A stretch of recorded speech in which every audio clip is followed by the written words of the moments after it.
basically was treated like, So, Mr. Ritter, I want to be clear. You took it upon yourself to decide that this entire tennis charity event needed to be more lively, so you started to engage the audience and start chants? No, I mean, it's a charity thing. It's not a big deal. It's not like the U.S. Open or anything like that. So, I mean, we were just doing it in good fun. I love the color. Jeez. He says you took the twister looks so good on you. out of here. Yes, that was. I've never had it before. Oh my God. It looks so pretty. Pretty. That's not it. Multiple times. Is this the first time? You're gonna love it. Your mom was Oh, she wants some too. She said when she comes, she wants you to do her song, but she wants it in a bob. Okay. She wants it short. Yeah. I said, girl. She'll tell me, I want the same style as my You daughter. already know it. You know how mommy do. No, Your Honor, I wasn't. I was playing against one of my good friends, Brianna, who's here with me today. She's a great opponent. We're basically at the same level, so you never really know who's going to win. So I did take it very seriously. We're also trying to raise money for a charity, and I thought that's where the focus should be that day. What prompted you to take the microphone and ask that he be removed? So, thank you, Your Honor. In the first set, he had been calling out "kiss my ace" several times, which I thought was rude and disrespectful. I had shot a couple of different aces, and I think it was my fourth ace, and he continued to call it out. The organizer and the umpire kept asking the crowd to be quiet, and then I went up to the stand where he was sitting, and I asked him to be quiet. Then in the second set, it only got worse when he started chanting out Brianna's name. So that's when I spoke to the organizer, and I spoke on the mic and asked to have the gentleman in the yellow shirt removed. He seems to be drunk, and he is ruining the game. Coming up. He's talking about your life being damaged and you've been harmed, but you're the only one so far in the testimony that's been acting a fool. And later. Why did you quit, Miss Soap?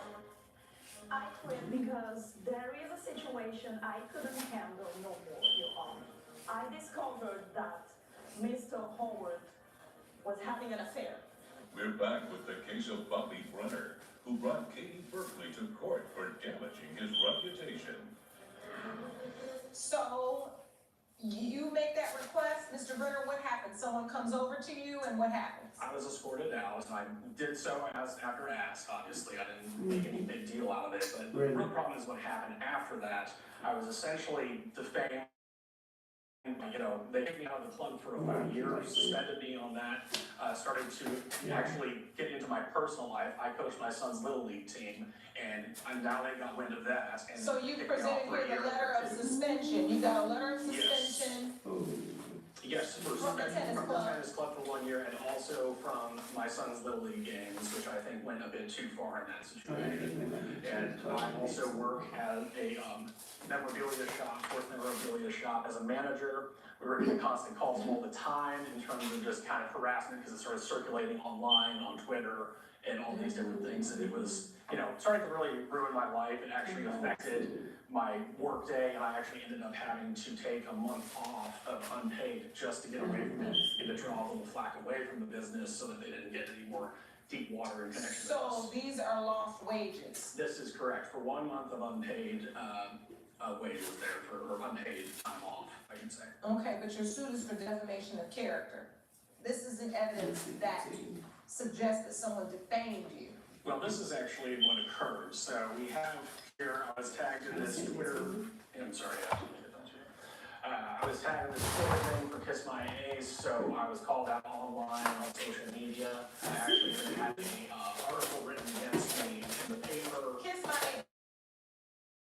What you were saying at the tennis match? I mean, it was, if I would have said an actual curse word, I'd be like, okay, maybe. But like, this was something that was what I'm asking you is a yes or no question. Yes. Is this not what you were chanting at the tennis match?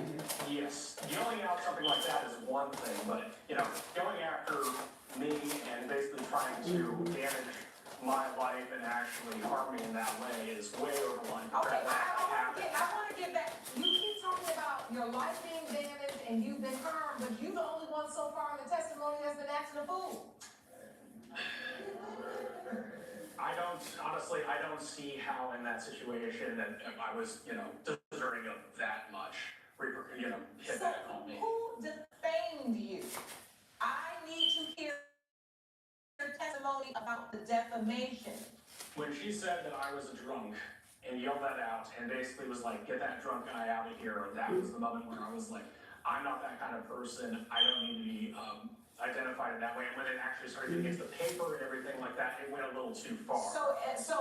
So you're saying in the paper, it was all about you being ejected, and Yes. it's about Ms. Berkeley saying you were a drunk guy. Right. And so then everybody at the tennis match thought you were drunk. Yeah, they just When think really this is you something. were just obnoxious. If that's, so they Okay. put it down as technically, yeah. I want to go over to Ms. Berkeley, and I want to hear from your witness as well, ma'am. As a matter of fact, let me hear from your witness now. Please stand up. Say your name for the court. My name is Brianna Petty. Now, Ms. Petty, from previous testimony, we've heard that you were Ms. Berkeley's opponent that day. Correct. Could you also hear on the screen? I could, yes. You could. How did it affect your play? I mean, tennis is not a game where the crowd is supposed to be loud. Fans can cheer, but not while we're playing. And so, this isn't football or basketball. We're supposed to be loud. While we're playing, it's supposed to be quiet so we can focus on the match at hand. Right, so you were disturbed, Ms. Berkeley was disturbed, Mr. Brenner was just the only one having fun. Well, maybe the crowd I would was say, too. I don't think I was the only one, right? The crowd was having fun with it. The problem is that when you're acting like a person who is not aware of their surroundings and is not, acting and behaving with the decorum necessary or required or expected in a certain situation, it is not unreasonable for somebody to think, this guy must be drunk, right? Because what person, especially a person who belongs to a tennis club, watches tennis often, you knew these players, so for you to behave that way, it's not unreasonable for her to think this guy's out here drunk, acting the fool, making everybody chant. Get them out of here, because at the end of the day, the focus should be on you. It should be on the charity that they're there to raise money for. It is nothing wrong with trying to have fun, but I think time and place is important here, and your judgment was off. With that said, when she made that comment, you really did the damage to your own reputation with your own behavior. It wasn't her calling you drunk that did it. It was your behavior, period. That's damage you did to yourself. With that said, judgment for the defendant, court is adjourned. All rise. Judge Lake has ruled in favor of the defendant. The plaintiff's case is dismissed. Yeah, and you should learn a little more responsibility before you ruin someone else's life. Maybe you shouldn't take a 19-year-old to court over a tennis match for a charity. Well, I guess you get to win anyway, so fine. Coming up, I made those purchases for his mistress. Okay, And I have the proof, Your let me move these papers over. Let's get down to the real nitty-gritty. Were you or were you not having an affair? Steve and Julia Howard claims his former assistant made suspicious purchases with the company credit card before she quit. Lexi So says Mr. Howard approved all the charges as they were gifts for his mistress. Good day, everyone. This is the case of Howard versus So. Mr. and Mrs. Howard, you are suing Ms. So for $3,491.97 for unauthorized charges made using company funds. Is that correct? Yes, sir. And Ms. So, you say that all of the purchases made were authorized. Yes. All right, start with this, Mr. and Ms. Howard. Please tell the court what happened. Okay, I'm here to sue my husband's former personal assistant Oh. for unauthorized charges that she made with the business card. You and your husband own the business together? Yes, ma'am. Okay. Again, he gave her this business card that he allowed her to use just for business matters. All right, let's get to the point where you feel like you were made aware that there was some unauthorized charges going on. So upon her quitting, I went in because we had to do an audit, go over the books. So I went in, went over things, and I seen a lot of suspicious transactions that should not have been made, as far as to technologies and jewelry. Why did you quit, Miss So? I quit because there is a situation I couldn't handle no more, Your Honor. I discovered that Mr. Howard was having an affair. Okay. Is that true, Mr. Howard? You know, I can't speak on that. All I know is I'm a businessman. I'm put in a position of power. She was my personal assistant. I helped her with anything Just she tell the needed. So truth. maybe she's just jealous, or maybe she's just upset. Just tell the truth. Coming up, Your Honor, I have a witness that can prove all I'm saying. Sean, please escort the witness into the courtroom. we're back to the dispute between Steve and Julia Howard and his former assistant Lexi So over questionable credit card purchases. What information were you privy to? Those are the purchases that he's suing me for.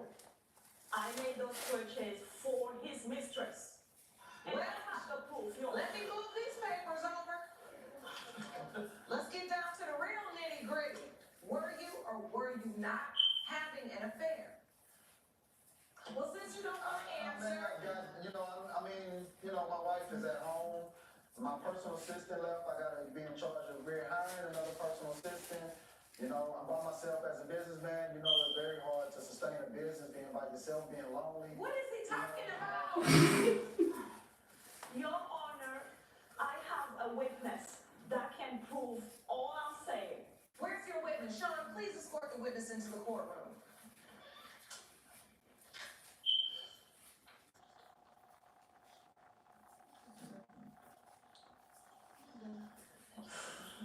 Ma'am, you've already been sworn in. State your name for the court. Sarah Jones. Ms. Jones, what do you know about this situation? Well, I started working for Mr. Howard about 3 years ago. He hired me. I'm a freelance graphic designer, and he told me that he was separated from his wife and that they were getting a He divorce. told you you were separated. Yes, Your Honor. Are you all separated? Ms. Howard, Judge Lake's verdict when We the People returns. you thought he was separated. But the truth is he wasn't separated. I'm learning that now, yes, Your Honor. So, Mr. Howard, do you have anything to add? Sounds like you were having an affair with Ms. Jones. No, I just had her helping on my new logos. That's it. So you're not admitting to an affair? She helped with my logos. She helped with the infrastructure of my business. We had a few times He where, is not lying for once. So, Your Honor, what's been submitted into evidence, those are gifts that were given to me, okay, by Mr. Howard.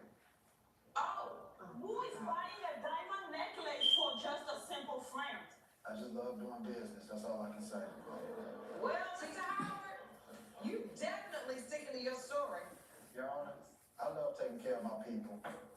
I just love looking out for women. But You're just gonna stick to this story, right? That you have it. Your Honor, we were in love with each other. We had something special. I thought we had something special. it's just business. It's not personal. All right, well, it is what it is. You don't see me too much, so I hope that you are equally as unbothered and indifferent by not getting your money back today. Judgment for the defendant. Court's adjourned. Judge Lake has ruled in favor of the defendant. The plaintiff's case is dismissed. When you just say the wife should have taken her to embarrass her, like, it's really crazy. Like, he just embarrassed the wife. I apologize. Why not tell the wife, like, I didn't mean to oh my hurt God, you. this man, This happened. he's crazy. Gigi Tarani claims she lost out on a major contract after compromising. Yeah, she just embarrassed the woman. That's crazy. Sonia West says it's never been an issue in the past, and she was never told to keep the images confidential. Court now in session. The Honorable Judge Lauren Lake presides. Please be seated. Hello, Your Honor. Hello, thank you, Sean. Good day, everyone. This is the case of Tarani versus West. Ms. Tarani, you are suing Ms. West for $8,000 because you experienced emotional distress and lost sponsorships. Is that correct? That is absolutely correct. What happened? Absolutely. Your Honor, am a beauty blogger, and so I make a great deal of my money by representing brands and having brands want to partner with me. That's how I make my money. And I've just recently been building this aspect of my business, but I've been a news reporter for years, an entertainment reporter in the local news. That's when I met Sonia. I saw her work on social media, and she didn't have much of a following. And I thought, but I really liked her work. I mean, she did a great job. And so I reached out to her, and for several years I've been a client. We've become what I thought was friends, and I actually helped her build her business. She had a small following. I had a very healthy following, and it worked that way. In fact, eventually she started giving me a discount on her services because I was bringing her so much business and bringing her tips and all of Well, it that. sounds like you're her agent. So how did this go wrong? Then you're in here suing her. What happened? I am, because I lost a major contract because she posted really humiliating, compromising pictures of me that affected my brand. I came to her because I was experiencing some hair loss, which I never wanted it to be a public issue. I had Express that to her. No, you did not. absolutely, Ms. absolutely. West, do you remember Ms. Tarani expressing to you, I'm coming to you for a hair issue, I don't want it to be public? Well, she definitely told me she was coming to me because she was experiencing some postpartum hair loss, but she definitely did not tell me that I couldn't post. I mean, I've been posting her for a while now. Like she said, she's been my client for years. I've made similar posts, and What kind of pictures of her have you posted in the past? I posted pictures of the back of her head and me, the styles that I've done with her, just curling her hair and things like that, and her haircuts and all of that. So back to the plaintiff, Ms. Tarani, you say you had an ongoing relationship with Ms. West as your hairstylist, but you wanted to confide in her about an issue you were having postpartum, with hair loss. And she never posted anything similar to that. She said she posted similar posts. She hair that was lost She before. posted pictures of my hair looking great, me smiling. I was posting a truth too. I wanted to help her You build were a tagging business. me. I believe, yeah, I was tagging her. I You wanted were to help the her one build who her told, business. exactly, you told me And to so post. I was posting because it looked great. I was getting lots of compliments.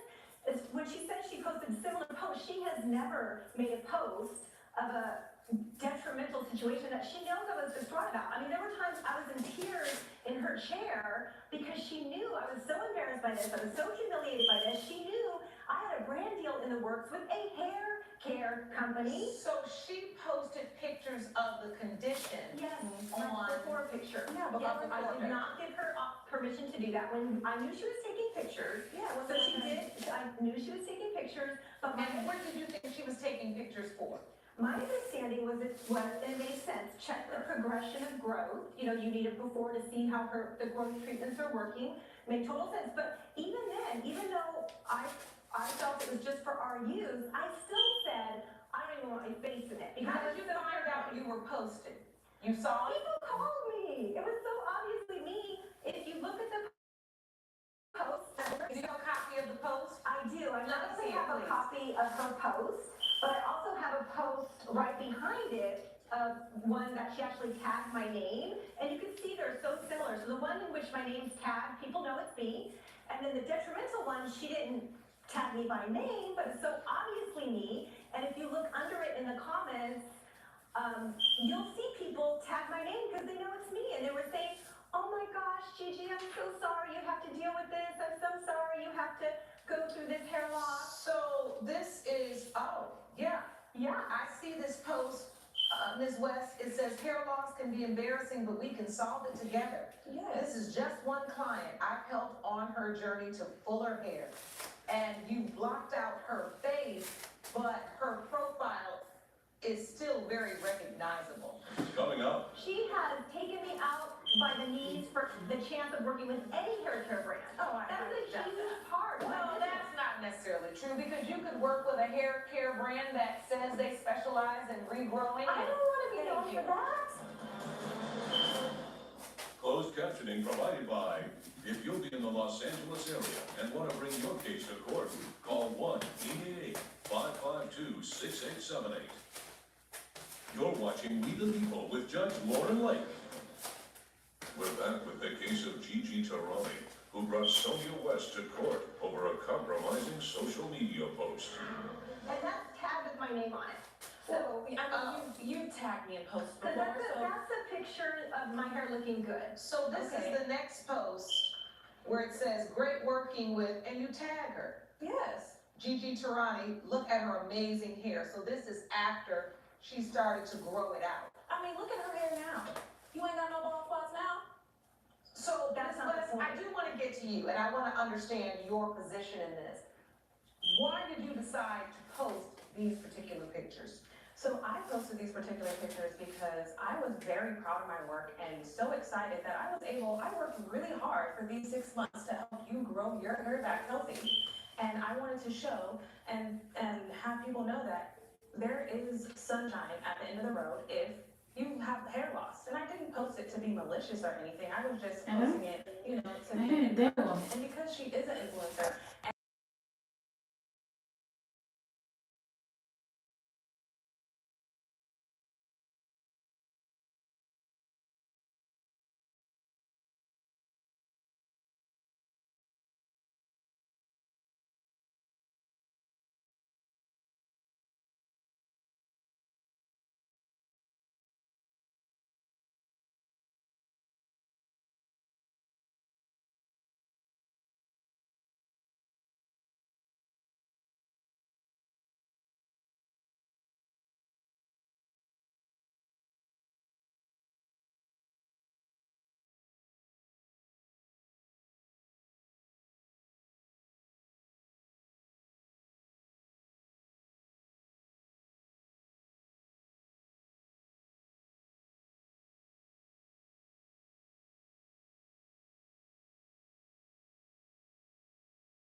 You say she owes you $8,000, but at the same time, you really want to continue to go to her. No, You don't want to go to I her. do not. Coming up, I'm not gonna go after her for the therapy or the emotional distress, even though this is, I mean, you've been going to you know, for that, so let's be real. we're back with the case of Gigi Tarani, who brought Sonia West to court over a compromising social media post. she could give me discounted services for the rest of my life, and it's still So, gonna Ms. add up to the Tarani, business this that is I one of give the her. things right here. No. People do this all the time. I gotta go. I'm trying to help you all resolve this, but I got other people to help. This is exactly what happens. As you're moving to resolution, somebody gotta pop off and start running their mouth and head the opposite direction from the middle ground that I'm trying to have you find. You say she's a great hairstylist. You've gone to her for years. You've invested so much in her and even helped her build this business. Now all of a sudden you're gonna fall out because she invaded your privacy. I don't think that you want to really end the relationship. I think you're hurt because of the invasion of privacy. All I'm saying to you is, right now, you think she owes you $8,000, but you could still potentially salvage this relationship, and so could you, Ms. West, if you were able to work out between the two of you how you could potentially make that right. I agree with you, Your Honor. She says you owe her $8,000. Would potentially offer in this moment to say, listen, I feel terrible. It's obvious in the text. You immediately said, oh my God, I'm so sorry. I'll take it down right away. Yeah, I feel bad. Like I said, I wasn't trying to do this maliciously. So let's stop talking from polar opposite sides of the room. And for the $8,000 that she says she owes you that she lost in a brand deal, what could you do? I mean, I can offer my services for free for a few months. You could. I could. Judge Lake's verdict when We the People returns. I feel like I already did compromise by just going with the contract that I lost as a result of this. And so my attempt at compromising and keeping the relationship, which is why I went to her one more time, with that spirit, with that attitude, was, you know what, I'm not gonna go after her for the therapy or the emotional distress, even though there's, I mean, you've been going you know. for that. So let's be real. You wanna expose more of my? Listen, I tried to help you. And that comment right there, the way you just outed her, see, this is where you go wrong. Because I was working to try to help her meet you in the middle so that potentially you all could resolve that. But just that very statement, you've been going to therapy even before that. I didn't know that. Sean didn't know that. Nobody in the gallery knew that. That was your attempt to out her, which is exactly what you did on that internet post, which even though you say it's not malicious, now you make me double and think again and double back and say, well, maybe she is. I mean, well, I'm just not, I don't want her to blame me for Something going to just therapy. happened. Did you feel what just happened, Sean? Completely All felt. right, I'm done. Jennifer put a plan for $8,000. Hey, honey. All rise. Judge Lake has ruled in favor of the plaintiff. The defendant owes $8,000. You lost out losing me. You're look at your hair. Look at your hair. Look at your hair. Okay, that's why your hair was falling out when you came to me. Well, looks like this won't be resolved here, so. It definitely ain't. You have to give that money back for me in blood, girl. Evelyn Royce claims a defective sleep app not only caused her to nod off while teaching, it got her suspended without pay. Amelia Nova says her app is highly rated and well reviewed, so it's unlikely the app is faulty. All rise. Court is now in session. The Honorable Judge Lauren Lake presiding. Please be seated. Hello, Your Honor. Hello, thank you, Sean. Good day, everyone. This is the case of Royce versus Nova. Ms. Royce, you are suing Ms. Nova for $3,800. You claim that her app caused you to be suspended without pay. Is that correct? That is correct. Ms. Nova, you say that no one else complained about the app but Ms. Royce. Exactly. All right, what kind of app is this? This is a Yanni app, and Yanni app, as in yawn. yes. Okay. And so what it does is, I'm a school teacher, and I recently went through a past divorce, and I was feeling really sluggish, and I wasn't sleeping well at night. And so what I was doing was I was trying to find an app to help me sleep at night. All right, so you found the Yanni app, downloaded it. Did it work? What do you do? What do you do on the Yanni app, Ms. Nova? How did you design this? Thank you for asking, Your Honor. So the Yanni app is an app I created, and at night, there are recordings that help you go to sleep. By listening to the recordings that I recorded of yawning, your body starts to actually relax. And then we have a really cool feature that is for the Yanni app, that we also have daytime yawns as well. So it actually helps perk you up during the day, because, you know, we all yawn when we're kind of tired and bored. That's because that's your brain trying to get some oxygen in, some carbon dioxide out, and it's kind of speeding up your heart rate too. So it's a very revolutionary app. Oh, so you're saying, look, learn something new every day at We the People. So a daytime yawn doesn't just signify that you're tired. It's the body's response to wanting to get pepped up or revved up. Exactly, yeah. It helps speed up your heart rate, and it revs you back up. That's why we all yawn when we're kind of bored or kind of in a slow moment. It's your body in its own way being like, okay, this is where I have to wake back up. I did not know that. All right, so Ms. Boyce, you purchased the Yanni app. I did. Did it work for you? Well, here's what happened, is I was looking for something, and so I purchased the trial for $3.99 a month on the trial basis, and then I downloaded it, and then what happened was I did it for a couple days, and in those days, but nighttime, I wasn't sleeping, I was taking medication before, and it was hurting my stomach, and I was trying to sleep for more hours, so I started using the Yanni app, and it worked for the nighttime. So if you're using it before bed, how does it make you miss your pay from your job, presumably?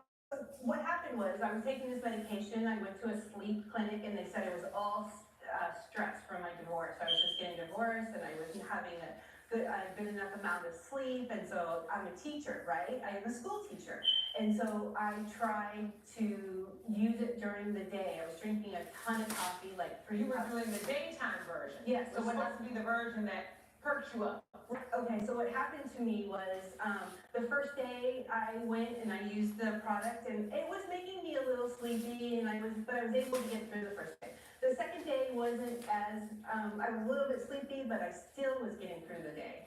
And the third day it was just teaching all day. And the third day they were giving presentations, and I was using the app, and I was going through the process, and I was a little bit tired, but not totally. So the fourth day came up, and I was giving tests, and I must have just, after I had done exactly how I had done the days prior, I did exactly the same thing. I fell asleep. In class? In class. And one of my students filmed me and put it on social media. Oh, all right. So it was all over social media as a sleeping teacher. So you're the sleeping teacher. Yes. Then I'm sure that went viral. Oh, it went viral. It had 5,000 views. And then what happened was I got called into the principal's office. All right, so you got in trouble for sleeping on the job. Correct. How many times? One time? One time. And they suspended you? And they suspended me without pay for a whole month. Wow. Yes. That was $3,800. That was the total amount. Coming up, I have a 4.8 star rating for our app with over 8,000 reviews. So it feels kind of out of left field that all of a sudden the app doesn't work for Ms. Royce here. and later. So the next time I seen her after that was 3 hours before the show. She tells me, she's like, I want to tear away your dress. And I'm like, I already need your dress. So what more do you want me to? We're back with the case of Evelyn Royce, who blames Amelia Nova for causing her to fall asleep at work and get suspended without pay. All right, so you lost $3,800. Correct. And you believe the defendant owes you that money? Correct. Why? Well, her. Let me see that, please. Refreshed. Oh, yeah, so here's the other evidence. I did find out, sorry. Thank you, Sean. So you say her app advertises as a way to keep you awake and keep you fresh. Okay, Yanni, get the best night's sleep and feel energized during the day with just one app. All right, so you can go to sleep and you can stay up. Correct. So, Ms. No. Nolan, you are, I'm sure, aware of your marketing and how you advertise your app. Raise your hands, there's No. something you'd like to offer. Well, No. I also have evidence to give. May I submit it to the court Please, now? what evidence is And that? like today, we definitely I very. gave the bailiff recordings earlier if we would like to listen to some of the yawning, but in addition, that piece of paper right there is some of my reviews. I have a 4.8 star rating for our app with over 8,000 reviews. Yeah, the So good it school. feels kind of out of left field that all of a sudden the app doesn't work for It's the still fine. groups here. Did anybody bring any evidence? Yes, sir. Yes, so I gave the bailiff evidence earlier today. It's sound recording. Yeah, It's listen, the thank nighttime you. and the daytime. All right, I'd like to see that, please. The video Fine, that let's was just- to the court. Amen on the talk.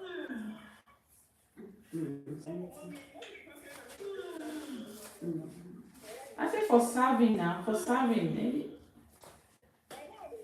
And I will tell them now. Is this daytime or This nighttime? is for the daytime, so you're not supposed to So yawn. is this the app that made you fall asleep in the middle of the day, Ms. Brooks? Yeah. That's what she's accusing, of making her fall asleep during the day. You know, she also said she quit coffee cold turkey. So how is my app held responsible when maybe it's the coffee intake? One plate of I waiting. know the nighttime one during the day. Fallen asleep, and I didn't have a coffee intake before I started doing. One plate of drink, I wish now. Maybe too much, maybe too much. It is my first Okay, so you never got divorced before either? No. Yeah, that'll make you tired. I'm saying. Yeah, they quite drink the go house. Honey, take it from me. But listen, Ms. Nova, I wanna. No, if papa say he won't carry two bus. This app, Why right? must say no? Is going to help refresh you. So No, we don't want. It's 7 people that will come. We don't try and make it cut and down. Well, again, this is an alternative for people that have tried everything else. What kind of The drink walk now, across okay? The room, the being groggy all day, the sleeping pills that make you have the alarm But if across it the doesn't room. work, is there a money back guarantee? Yeah. Like, how That's does? why we have a $3.99 trial period month. And that's all the money she lost on the actual app. Well, that's Her phone has a Yes, $100 good job. nothing to do with the app. All right. If they come, And then also. na people cook pepper soup sef, e good. Give you the. What was my send mommy money? That letter. He first where I got. call you. You know, falling asleep and the. He first call you, don't say I don't send money. And I put that in there, the letter from the principal. as See well. my send Yeah, I mommy see self. that. I saw that. And listen, you fell asleep. I don't know what I go call you, I gotta tell you now. There's nothing to He refute. say, you go send mommy did it in open 700. court. The issue becomes, as a teacher. They never tell mommy o. What are your responsibilities, right? What are you? If I think mommy say I was send her 500. To use an app like this during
she could do her job. Judgment for the defendant for $4,000. Court is adjourned. All rise. Judge Lake has ruled in favor of the defendant. The plaintiff owes $4,000. Hope you're happy. I'm not. Sure. Well, you're getting $4,000, so. I honestly just hope that your next production goes well and you learn from this. Okay. I don't want problems, Ken. Okay. Sure. Yep, I would love to. Coming up, Did you follow each and every aftercare instruction? Yes, Your Honor. He did not, Your Honor. Prove it. If we followed instructions, his tattoos would not look like that and mine would not look like this. Mine look like I just got them. Travis Sig claims bad ink caused his new tattoo to quickly fade. Logan Pan says the plaintiff has no one to blame but himself after not following the aftercare instructions. Good day, everyone. This is the case of Sig versus Pan. Mr. Sig, you are suing Mr. Pan for $800 over a tattoo. Is that correct? Yes, I'm suing Mr. Pan here over a tattoo that he gave me with what I believe is faded ink He gave you, or you hired him to do a tattoo for you? to do the tattoo. for me. Okay. And I'd like to submit this to evidence if I can. Very faded. He told me it'd be vibrant, Thank you. and it's so ugly and hideous. I just wear pants now. I don't even wear shorts. It's so gross. This was my first tattoo. I wanted it to be special. It was at the request of my girlfriend. She went to Thailand on a trip not too long ago, and the elephants were something that were very meaningful to her. And because she has a lot of tattoos, I kind of looked to her for guidance about what it should be. And as you can see, it looks like a blob. And I don't even wear shorts anymore because of this tattoo that he gave me. Why did you choose him? As I was saying, my girlfriend had a lot of tattoos, so she put me in touch with somebody through Instagram that could recommend people. And he suggested Mr. Pan. And I looked at some of his work on Instagram, and it looked pretty good. Mr. Pan, do you remember getting the call or the text? I remember getting the text, Your Honor. I remember getting everything because Travis was blowing my phone up. He was texting me several times. Can you please give me a quote? Can you please do this? I go ahead and call the store, come inside. I can give you a consultation in person because I can't give you a quote over the phone. Do you have paperwork where the person signs off on the design Yes, I that you do. said I got you my have that? consent form right here for you. It does say right there, highlighted. Thank you. There we go. And that picture for you. I also gave him some aftercare instructions, which he did not follow. Coming up, You did not expose it with any dirt, No. heavy sweating. Yes, he did. No, How do you know that?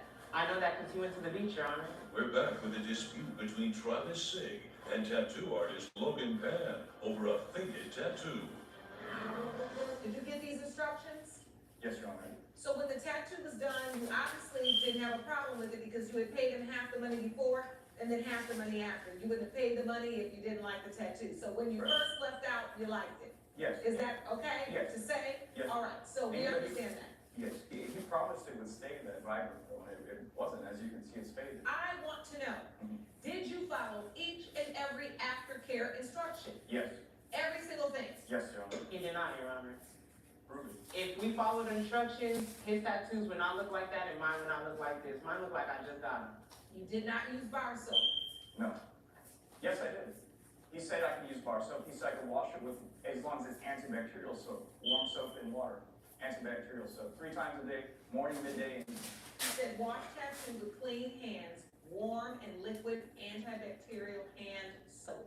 hand Do soap. not use bar, you just said you use bar soap. You said he told you you could use bar soap. I misspoke, Your Honor. I use liquid soap.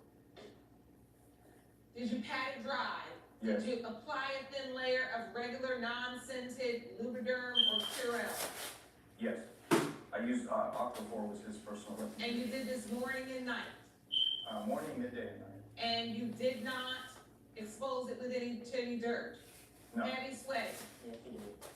How do you know that? I know that because he went to the beach, Your Honor.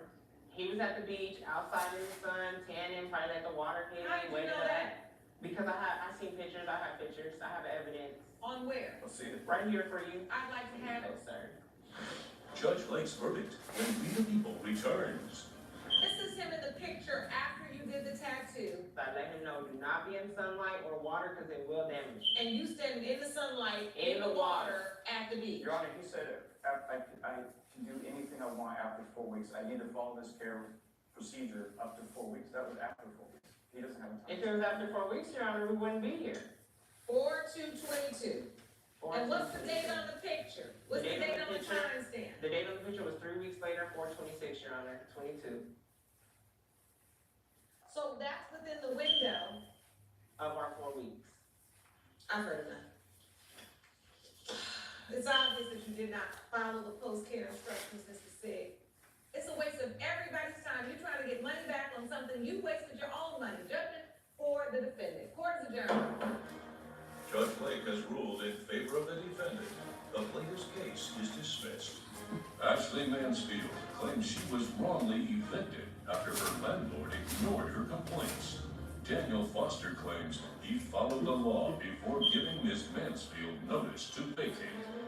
All rise.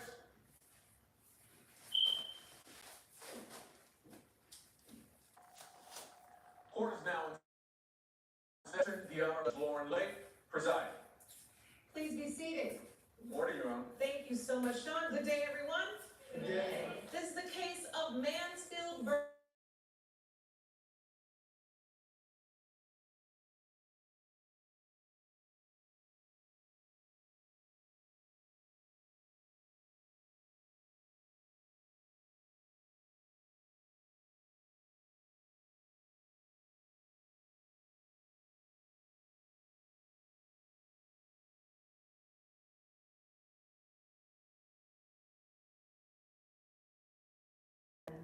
he wrongfully evicted me because he told me that he had to get paper, and he said, this is an eviction for being, this is for being a nuisance and harassing me.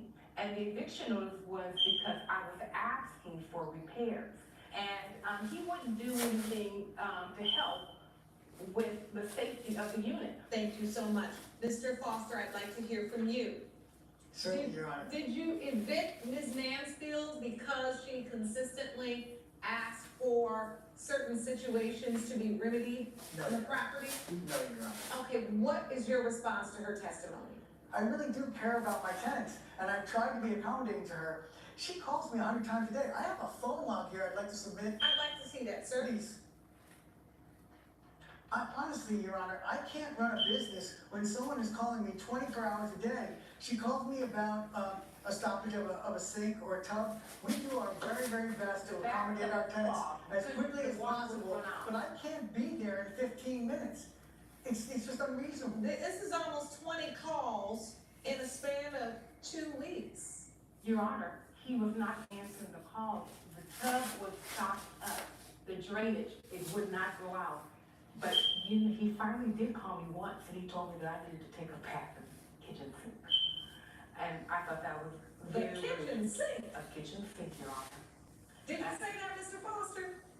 I might have made a comment out of frustration, Your Honor.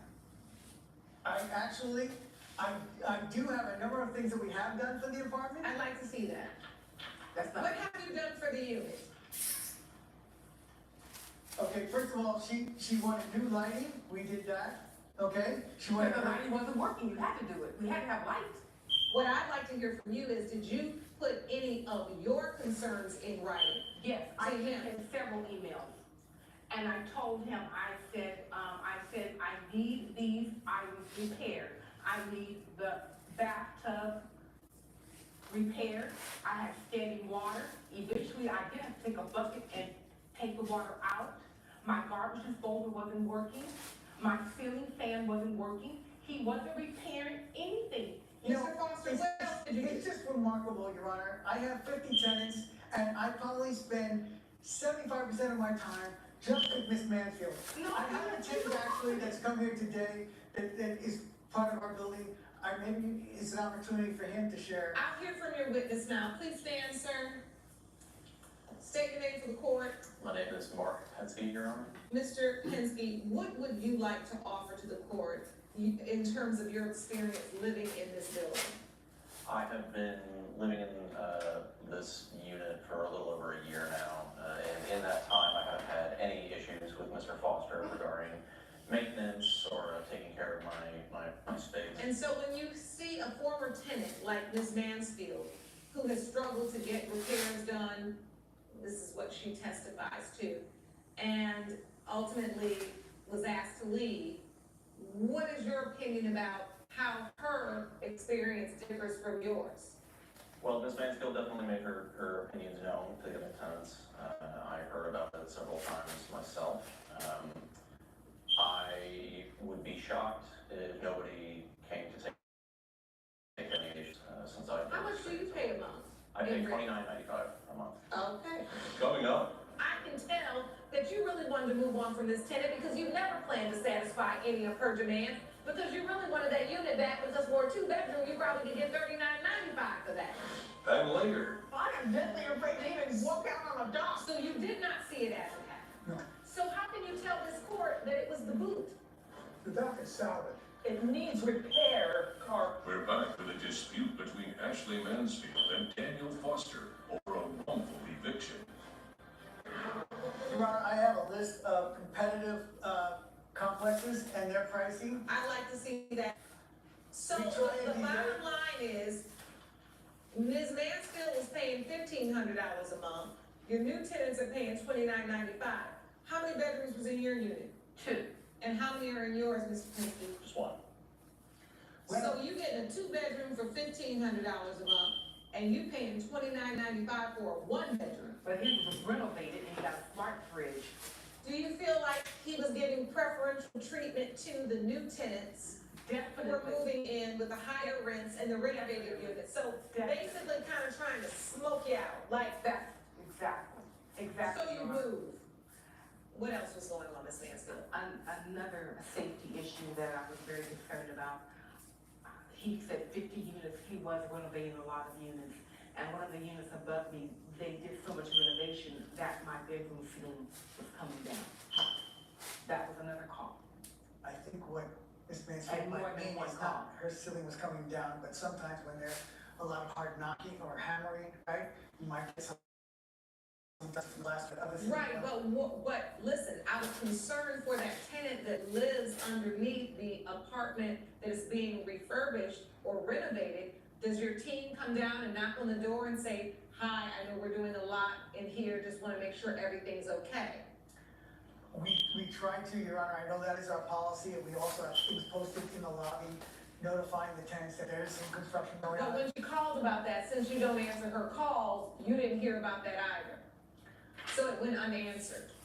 I'd have to check my records, Your Honor, but it's possible. We are making a number of different changes in the building. Okay, and what else, Ms. The most Mansfield? stressful was the fact that my refrigerator kept going in and out. And I just heard that he got a retro refrigerator, but I called to complain about that. No calls. And Your Honor, I had food that spoiled. I did take ice and I made them. They do ice chest, but that I shouldn't have to do that. And I had food spoiled. I told him, I said, look, can you help me can you come get me a new refrigerator, get me a new refrigerator? Have somebody come fix the refrigerator. Again, he said I was getting a nuisance. That was my new name. I thought my name was in Mansfield. I thought it was a nuisance. All right. And so how much notice did you give Mr. Foster when you decided that you were ready to end the tenancy of Ms. Mansfield? How much notice did you give her? We had notified her for initial one, she tore it up, and then 30 days later, we gave her a 30-day notice. So it was like a total of 60 days, but she tore up the first one. You gave her one at 60 days. You say she tore it up. You tore it up out of frustration, Ms. Mansfield? He gave me 30 days. He said it was a That 30 nuisance days violation. later, we gave it, He said it was a nuisance violation. I didn't know it was an eviction. He said this is a nuisance violation. The truth is that when you are on a month-to-month tenancy, a landlord really doesn't have to cause to evict you. At the same time, Mr. Foster, I can tell that you really wanted to move on from this tenant because you never planned to satisfy any of her demands, because you really wanted that unit back, because for a 2-bedroom, you probably could get $39.95 for that. And I see what's happening here. His building, he could tell, had the opportunity to make a lot more money. And let me say this, I do serve as judge of this courtroom. I am a businesswoman, Mr. Foster, and I have owned real estate, and I do understand that when you're making your living owning real estate, sometimes refurbishing that real estate is in your best interest. But when you do that, you cannot neglect the tenants who are still living in your original units, Yes, sir. even if they're on month-to-month tenancies. Do you understand that? Yes, sir. So a bathtub that's all clogged up and she can't bathe, you jokingly telling her, well, take a bath from the sink. I don't care if it's out of frustration or what. Your immediate concern is what is required, because having livable conditions in your units, that's what's lawful. Unfortunately, I don't need to hear anything else. I don't need another excuse, because you already admitted that this was a habit. Our refrigerator going on and off, she's losing food, putting things on ice, that's unacceptable. And then a ceiling who feels like it's falling in, plaster falling down in her bedroom, which is where she sleeps, potentially on her head, that's unacceptable and unsafe. And as old as you say, it is the determination of this court that although you were able by law to terminate the tenancy because it was a month to month and you gave proper notice, Ms. Mansfield, you deserve to have sound living conditions while you were there for the final 2 months you were there. You paid $1,500 for each one of those months in rent. Therefore, it has been determined by this court, judgment for the plaintiff for $3,000. Court is adjourned. All rise. Judge Blake has ruled in favor of the plaintiff. The defendant owes $3,000. You know I should have gotten you get your money, you're never satisfied, so I hope when you find a new place. I found a new place and I bought it.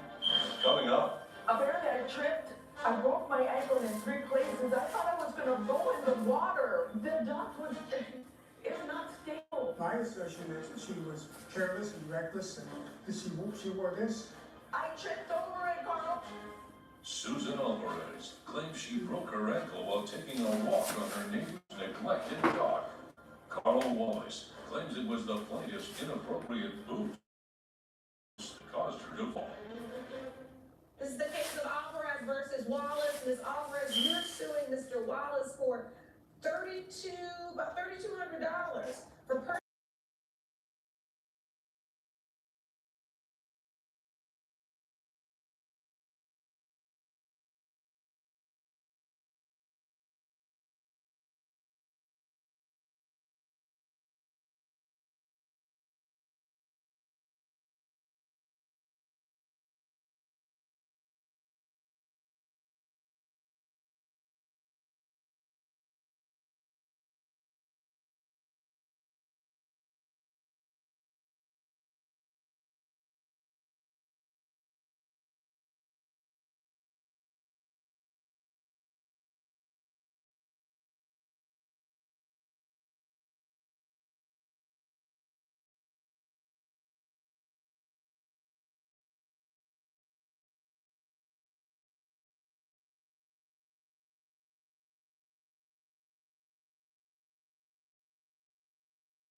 Hello, Your Honor. Hello. Thank you, Sean. Good day, everyone. This is the case of Cantor versus Lewis. Miss Cantor, you are suing Mr. Lewis for $10,000 for emotional distress. Is that correct?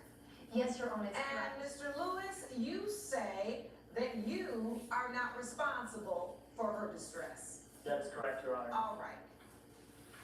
Let's start with the plaintiff. What happened? Your Honor, I went through hell. I'm in a huge emotional distress still. This person, my ex-boyfriend, Darren, posted my private naked photo on the Instagram. Instagram took it down, of course, but my family saw that. It basically ruined my relationship with my ex-partner, actually. Did you bring a copy of the photo that was posted? No, I do not have it with me anymore. Your Honor, I have a picture right here. Yes. So you did post it? Yes, Your Honor. Don't you dare show that. You submitted the post to the court? The picture is there in the monitor? What in the world would possess you to post a naked photo of your ex-girlfriend on Instagram and then caption it, "So happy for my girl Crystal on her new relationship"? What kind of crap is this? Your Honor, the photo posting was honestly coming from a good place and good What intentions. good place? Really? You said it was a naked photo. That's even against Instagram's guidelines. She said they took it down. And as you can see, they took it down and it only really got 38 likes. Not really much of a reach when you compare that It's to now on the whole internet. All my family saw that. You 1,173 ruined my followers that she relationship with has. my ex-boyfriend that I really, Photos really that love. were basically the same caliber of this that she posted willingly, that had a much wider reach, hundreds of likes we're talking, that had basically just as much nudity as this. She's So trying hold to, on. yeah, Do you have a picture of what her page used to look like? I do not, Your All Honor. right, so I don't know why you're talking about it, because why are you talking about something that you can't prove in court? That means you're just running your mouth and wasting my time. So moving on, Miss Cantor, when do you see the photo? Where are you when you see the photo? From the phone of my ex-boyfriend, Michael. All right, and then you say to him what he says to you. What in the world is this? Yeah, he was a very conservative person. You know, he's from very conservative family, and me actually originally too. And when I met him, I finally went on a direction in life where I can be myself, in a space where nobody judging me or pushing me to actually post, you know, provocative photos that actually Darren were pushing me to post during our relationship. You know, It was making you post sexy photos of yourself. That's not true. I felt constant No, that's pressure, not okay? I felt constant pressure, like, because he is a photographer, and he's traveling all the time, and the most connection that we had was through the FaceTime calls, and before every What does that have to do with him pressuring you to post sexy photos? because he was texting me every time I never before the pressured call you to and post asking me anything more or hot take anything. pictures. Oh, so Send he me. wanted you to send hot pictures of yourself to him? Yes. Or did he want you to post them on your Instagram? Yeah, because he's a photographer, he's like, you know, you'll be looking like better, hotter, you get more followers. And I did not like it from the day one, this idea, but because I So was you said, your point is, he's a photographer, he was encouraging you to be this influencer and take these pictures Yes. and post these pictures. It wasn't how you really wanted to portray yourself. Of course. And this was during your relationship. With him, yeah. How long did you all date? 3 months, Your Honor. 3 months. Were you taking pictures? Is this what you do? Are you a photographer? But what you really like to do is take pictures of naked women and encourage women to post very provocative photos on social media? Is that your MO? That's not my MO, Your Honor. I'm a professional photographer and I travel all over the country and I do a lot of different work, including weddings, And swimsuit naked models, women's- male swimsuit models, street photography. I do portraits. I do corporate photography. Okay, I do it all. I was very transparent about this when we first started dating. Coming up. And it's the photo that I have that makes me the happiest when I see her, when I think about her. So I thought, let's commemorate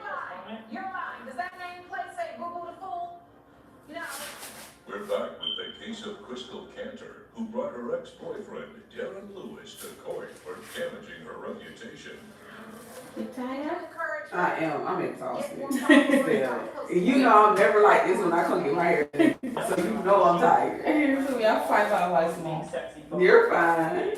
out of her own Never accord before. the entire time. As a matter of fact, I was very clear with her that I love you for who you are, inside and out, regardless of what you post or what you look like. I love you so much that you are that when we break up and you get a new boyfriend, I'm gonna say congratulations by posting a naked picture of you on the internet. You making about as much sense as I just did. Your Honor, I genuinely thought the photo was beautiful and displayed her in her best light, and it's the photo that I have that makes me the happiest when I see her, when I think about her, so I thought, let's You're commemorate this lying. moment. You're lying. Does that nameplate say Boo Boo the Fool? No. You're lying. Come up with something better. I'll wait. Your Honor, this whole new conservative, I'm conservative, this new boyfriend is bringing me back to where I'm supposed to be, it's all an act. She's always been posting these promiscuous photos, and the truth is, she's only claiming to have this conservative outlook and mindset so that she can align with this new boyfriend, so that she can then milk him for more money, just like she's trying to milk me for $10,000 right now, just like she was trying to milk me for money when we were dating. From his card in one dress. See, Sean, all you gotta do is challenge him. Then they start telling all the dirt. What else did she do, Mr. Lewis? She was She used my trying to card milk to you buy for all kinds of money. things. She was buying meals with other people. Who gave me She this was card? buying Derek, who gave me dresses, this shopping card? sprees. You took the card while I was traveling on work, and then she would also use the card to buy, what's that? Sexy lingerie that she would then For send you. photos Because of me you in. never pressured me to be this I way never for pressured you. you to. All right. The biggest red flag is the whole time he was lying to me. This is how I realized this is not the person I want to be with. And after I moved on, and yes, I changed, Your Honor. People change because I But they started to don't have a change relationship overnight. with Were you charging up his credit cards and were you spending his money while he was, you were? I was the owner because he gave me this credit card.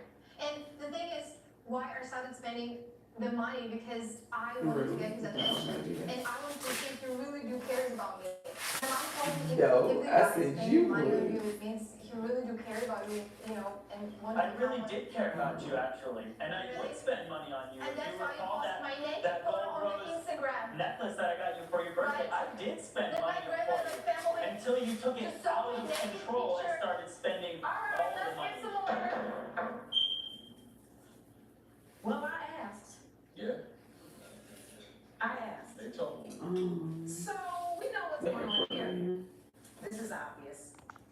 This is a breakup gone wrong. I'm gonna punch her ass. You are feeling abandoned, Mr. Lewis. You're angry. You were angry at What? the way in which Miss Cantor operated during the relationship. You felt taken advantage of. She moved on with the new guy. Yes, I got your location. You weren't happy about that. And so you wanted to out her, I'm sorry. right? You wanted to expose her. And it's interesting that you decided to post a naked picture because you wanted to expose her on many levels. And that picture, am I just too deep? Or is it obvious, gallery? He's a photographer, so his way of exposing her was through a photo. And what you were saying was, you moved on with this other guy. And what you should have known as a photographer is you absolutely cannot post pornographic nude photos of someone else on the internet. That is what you call revenge porn. And there are laws that protect people from that because you know good and well that that is not okay. I could see the look in your eyes, you knew it was not okay. And so I want to know, Ms. Cantor, once he posted that, what type of damages did that cause for you? Decided all my friends and my family and grandma saw that. My boyfriend Michael literally broke up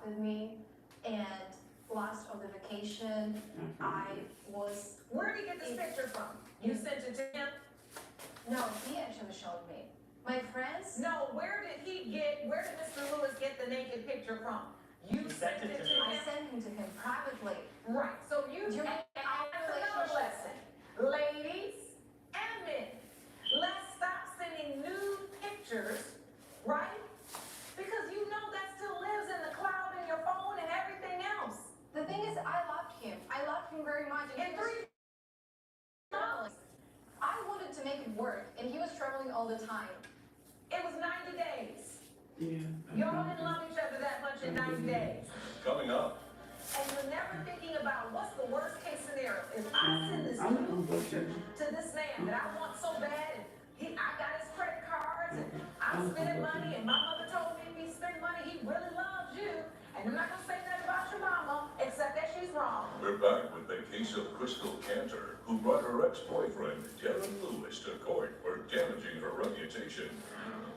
The bottom line is, you just doing too much, too fast, you're not thinking, you're not protecting yourself, and you're never thinking about what's the worst case scenario. If I send this nude picture to this man that I want so bad, and I got his credit cards, and I'm spending money, and my mother told me if he spend money, he really loves you. I'm not gonna say about your mama, except that she's wrong. Because there's a lot of men who just spend money because they got money to spend. It doesn't mean they care about you. And ultimately, when you move on with someone else, he then posts this kind of picture. I need to know from you, what are your damages? You were upset, your family knew. I have a receipt here. That's what I'd like to see. $1,000 that I paid for my flight to back home from Paris. Your Honor, her grandmother or her friends did not see this. As you can see, Do you she's have pulling up. any other damages besides the plane ticket? You were informed about the picture. What are your other damages besides this plane ticket? I broke up with the guy that I was really into. All Who right. you were dating for 1 I am month. from very conservative family, and my parents now actually do not speak with me. Okay.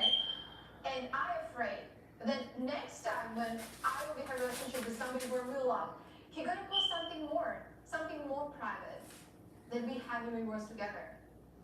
And so you live in constant fear Yes. that he's going to be posting because he has more new Because pictures. this man has no owner. Don't have Exactly. anything else. You don't have any other pictures. No. Coming up, I woke up in the middle of the night right now and just thinking how I have to prove myself to the people that this image that he created about me, this is not who I am. we're back with the case of Crystal Cantor, who brought her ex-boyfriend, Darren Lewis, to court for damaging her reputation. Ms. Cantor, I need you to tell the court what damage you suffered because of Mr. Lewis's unlawful actions. Besides that my family do not speak with me anymore, I actually lost my job. I love kids. I used to work with the kids, helping in kindergarten, and now nobody wants me around kids because everybody think about me, I don't know in what. I've been in such emotional distress this last month that So I started airport would visiting be psychotherapy, counselor, LBD, and this is money too. This plane ticket for $1,000 that I have to get covered just like half of the amount that I'm asking. Who is gonna pay for the time that I will be searching for a new job, and if I will find this job ever again, because people now do not want to have anything to do with me, and this is not the person I am. It just was so much shame and so much embarrassing. Like last 3 nights, I literally was crying. I woke up in the middle of the night right now and just thinking how I have to get out from all of that. How I have to prove myself to the people that this image that he created about me, this is not who I am. And now you're left to undo what one post and one picture can do. And I hope you understand that now, Ms. Cantor. Right? You have not sent that picture to him. He wouldn't have it in his possession to use against you. Do you understand? Yeah. It doesn't make what he did right at all, because he's wrong as the day is long. Judge Lake's verdict when We the People returns. you're not the first young woman, and you're not the last one to see a successful, artistic guy taking pictures and looking like he's enjoying life and traveling the world, and he's whining and dining you and leaving you credit cards to spend, to get caught up and cross the line on what you know you need to be doing for yourself. Right? Yes. And when you don't respect and protect yourself, you leave the door open for someone to disrespect you. Obvious to this court that Ms. Cantor has suffered significant damages due to the emotional distress caused by your unlawful behavior, Mr. Lewis. And for this reason, judgment for the plaintiff for $10,000. Court adjourned. Judge Lake has ruled in favor of the plaintiff. The defendant owes $10,000. Ms. What it is your, so you made it yourself. Says it all. This way, please. Charlie White claims her cousin is entirely to blame for the burning on her car after she kindly wrote out the vehicle. Jamarcus Charles says Ms. Wright needs to look in the mirror because it's not his fault. All rise. 9:30 in the morning. Court is now. Thank you, Sean. Please be seated. Good day, everyone. This is the case of Wright versus Charles. Ms. Wright, you are suing Mr. Charles for $850.06. You say he got some car tickets and didn't pay while he was driving your car. And Mr. Charles, you say you don't owe her anything because she already had unpaid parking tickets on her vehicle before you borrowed it. That's correct, Judge. All right, take me back to what happened. You let Mr. Charles borrow your car? Yes, I let my cousin borrow my car because, number one, he was out here, he was turning 30. And I thought, as his cousin, let me do something nice. My mom convinced me to let him borrow my car, and we was throwing him a surprise birthday party at Juanito's. 5 o'clock. So, You'll be here. when he was coming back out here, I said, all right, my mom said, let him use your car. So that day, we decided to drive my car over to his apartment because he was making a transition from Atlanta to Queens, New York. Okay. Gave him the car, we went to go back and prep for dinner. All right, so you gave him your car to borrow so he could run around and do the errands and things he needed to do to be ready for the party. Yes, Sean. All right, you went to get the party together. Yes, ma'am. She let you borrow your car, Mr. Charles. I was very appreciative, Your Honor, because I was still in the process of moving. My car was being shipped, I had more boxes coming. So I had really a lot going on at that time. So you ran some errands that day? I did. What happens with these parking tickets? So, pulling up to the restaurant, I saw it was a new construction going on in the area, so I called my aunt to figure out where should I park the vehicle at because there's no parking structure for me to park the car.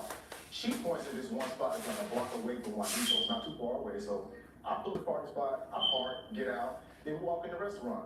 We walk in the restaurant, everybody's in there, y'all, like all my cousins, uncles, brothers, I haven't seen in a while, people I've never talked to in years, high school classmates, and I'm just so happy for the fact that my family even did all this for me, you know, Let's get to the subject at hand. The case is about unpaid parking tickets. You sue him for $850.06. Why is that, Ms. Wright? The reason why I'm suing for that amount is because, number one, my cousin had the parking. He had the car, right? He was out, he didn't tell you, he got drunk. So, prior to the incident, he did not tell you that we was at the party and we had a discussion. I was leaving that night from Juanito's. We was partying, I had to go to work the next morning, 8 o'clock a.m. My mom, me and him, we all talked. And then my mom was like, you know what, let him keep it. Let him keep the car. Second nice thing I do, and this is the second thing that I listened to what my mom said. Let him keep the car. So I let my cousin keep the car for the night. So I went to work. Next morning, I'm at work, and then I get off work. I want you to get to the party. So we get I'm getting there, Your Honor. No, get there now. Okay, so, all right, so the parking comes. My mom said, oh, just to let you know, your cousin, I didn't said go to around come to your tripping car. too long. I said, are you joking right now? So we went back to Juanito's, and a boot was on my car. Because, number one, he he parked too far from the curb, and then I already have parking tickets on the car. All right. Now, we made it to the parking tickets. Now, Mr. Charles, you left the car there in front of the restaurant? Yes, Your Honor, 1 block away, yep, it was right by the restaurant. Okay, and so when you came out, I guess, there was a boot on the car? No, Your Honor, so that night, after we agreed that she would let me keep the vehicle for the night, then she and my mom took her work. So me and my friend, we went bar hopping after the party because I wanted to spend a little more time with him. I haven't seen him in years. You walking or you driving on this bar hop? We were walking. Yeah. Okay. We were walking. So we walked down the street to a couple bars, we had a couple drinks, a couple shots, and then the next thing I know, I was over intoxicated for a minute. Hey, bro, no, don't drive, bro, because you just got back home, man. That's not a good move. You need to do out. That's okay. He took me home. He said, hey, just get up in the morning, come back and get your car. That's okay. 2 weeks. Oh, so you didn't even look at the car before you left because you were drunk. So your friend was like, don't drive. So someone took you home. Yes, Your Honor. Coming up, I wouldn't have, if I didn't give the defendant my car or my Right. vehicle. You got it. Eureka. and later, I didn't want to split up, and it was very sudden. It was just one day she said, I'm leaving. we're back with a dispute between cousins Charlie Wright and Jamarcus Charles over parking tickets and a booted vehicle. When did you find out there was a boot on the car? So, Your Honor, after I went to sleep, I woke up next morning around about noon. I woke up, the car Uber, So took me when around the you car. go- Immediately when I get out the car, there's a big yellow boot That's why I and a didn't ticket want to. window. The tickets for the street sweepers that had to come by in the morning, and also for me being parked a little too far with sidewalk. But the boot led to confusion with me. I've never seen this kind of incident before, so I immediately just called my cousin because it's her car. I'm like, hey, cuz, I'm trying to call her. She's not answering the phone. Like, her phone's not even ringing, it's going straight to voicemail, so I don't know what's going on. I'm starting to panic. So I said, you know what, no, let me call Auntie. I called Auntie, I let her know, hey, Auntie, there's a boot on the vehicle. I don't know what could be. Nothing at all, but you know. All right. So she said, I said, there's a boot on the vehicle. I guess we gotta come out Where and it agree. came from. She said, hey, man, don't worry about it. She said, just, we just got to celebrate your birthday, relax yourself. You got a lot to do. Go home, relax, we'll take care of it. Then she calls me, cursing me. Your Honor, no, I did not. I did not cut this man out. Number one, I explained to him, I was very upset. I'm like, how are you gonna fix this situation? I have a boot on my car. What are we gonna do? He starts swearing his words. Well, okay. And I couldn't even talk to him properly. He was like, I said, you know what? Click. I have to give him a turn over here and I need to handle business. Okay. So I said, you know what? Let me make some calls. I called the boot people. I said, I understand I got a boot on my car. How do I take care of it? They told me, you know what? You have this outstanding amount to pay. And you need to pay this right now. Where are the tickets? Anybody have copies of the tickets? They want 170. So once you heard that, I mean, you talked to the boot people, you got them online, they told you what you need to do. You need to see if you get your own Use car. a parking ticket. Yes, Your Honor. It's the asshole. Yes, Your Honor, and then I like to also say, y'all, you see, she said, tickets. I incurred it. Right. Tickets. So I'm trying to figure out why am I being held accountable for something that you didn't do Your on your Honor. own self? Your Honor, he incurred for me to have the boot. So you got the boot because you were on the street sweeping side. Yes, Your Honor. All right, not because you had other tickets. No, Your Honor.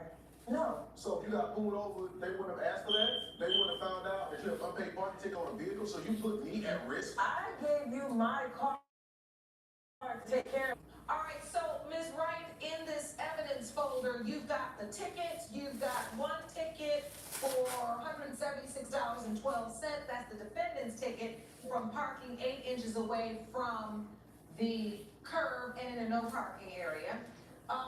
We also have a slew of tickets that you had to pay for your unpaid tickets, which supersede even the defendant's ticket. You had outstanding tickets of $420, Yeah, ma'am. before it's diabolical, for playing these at You're right, Your Honor. You're right. Okay. But I would have never had got that boot if I didn't give the defendant my card or my Right. vehicle. You got it. Eureka.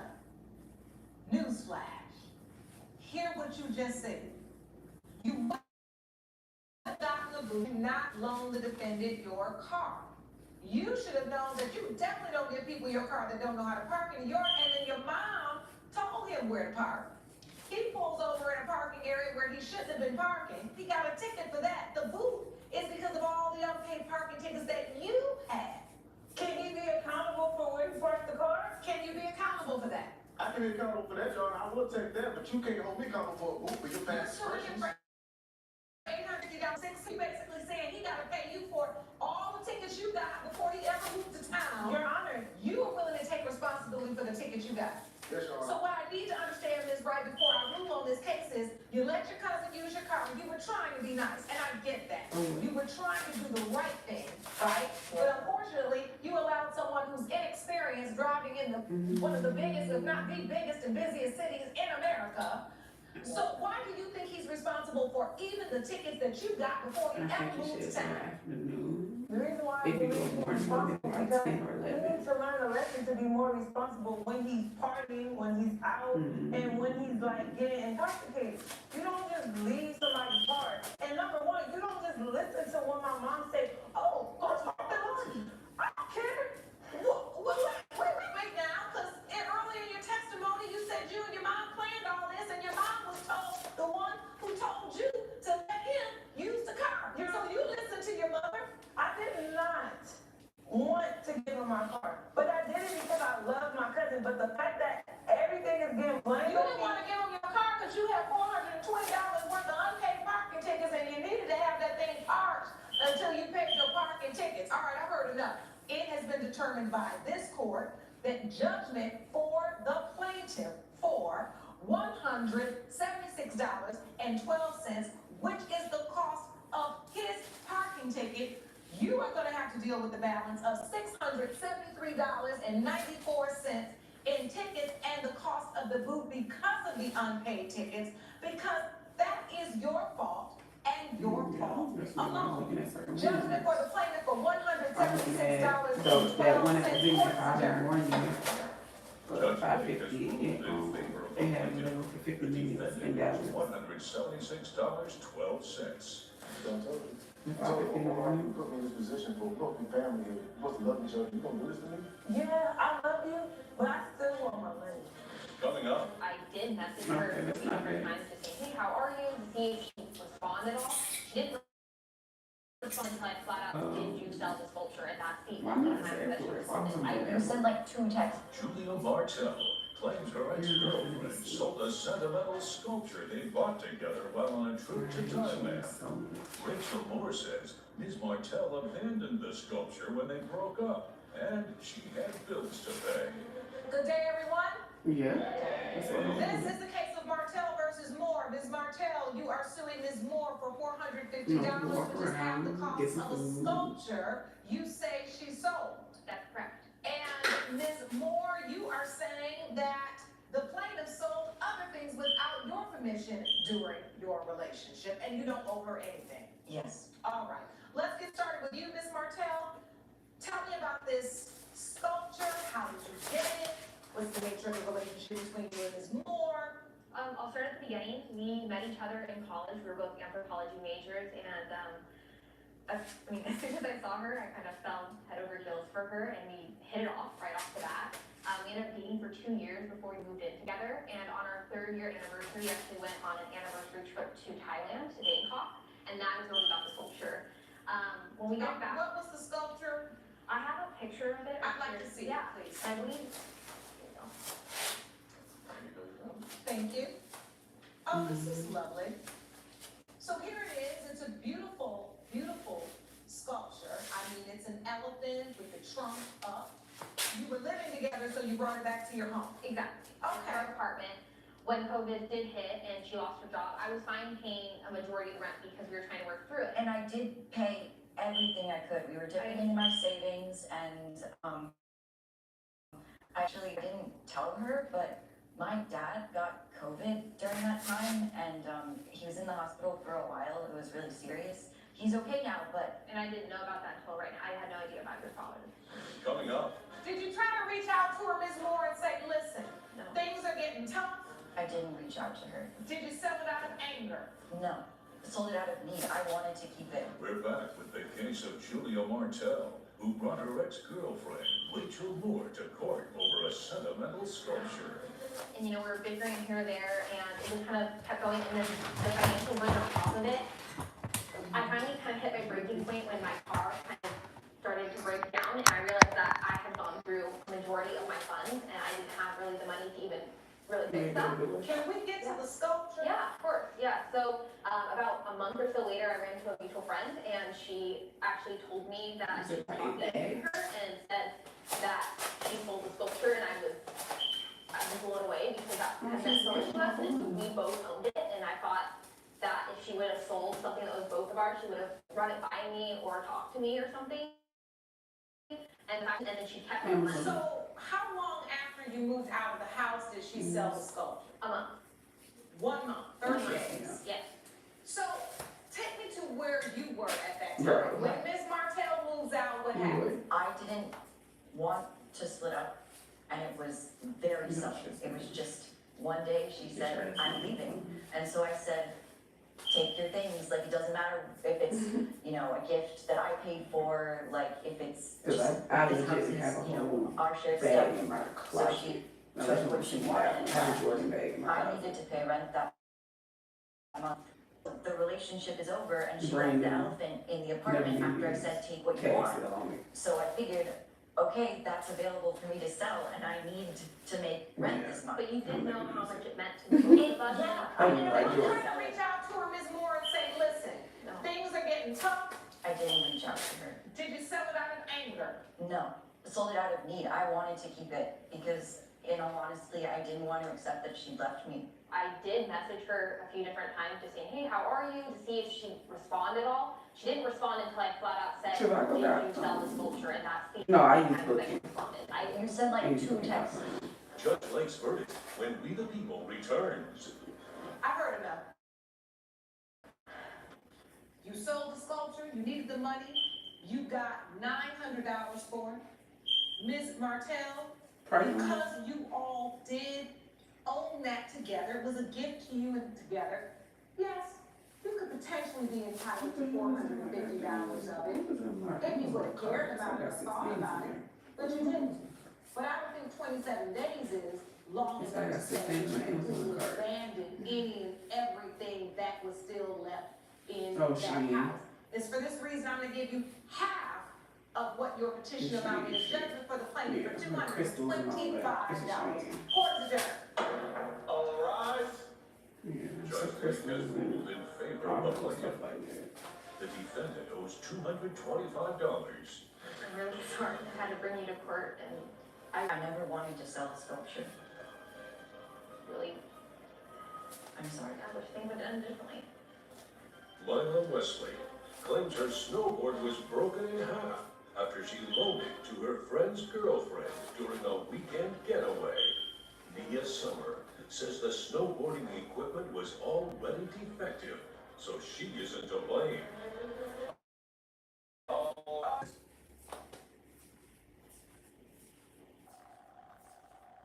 Court is now in session. The Honorable Judge Lauren Lake presides.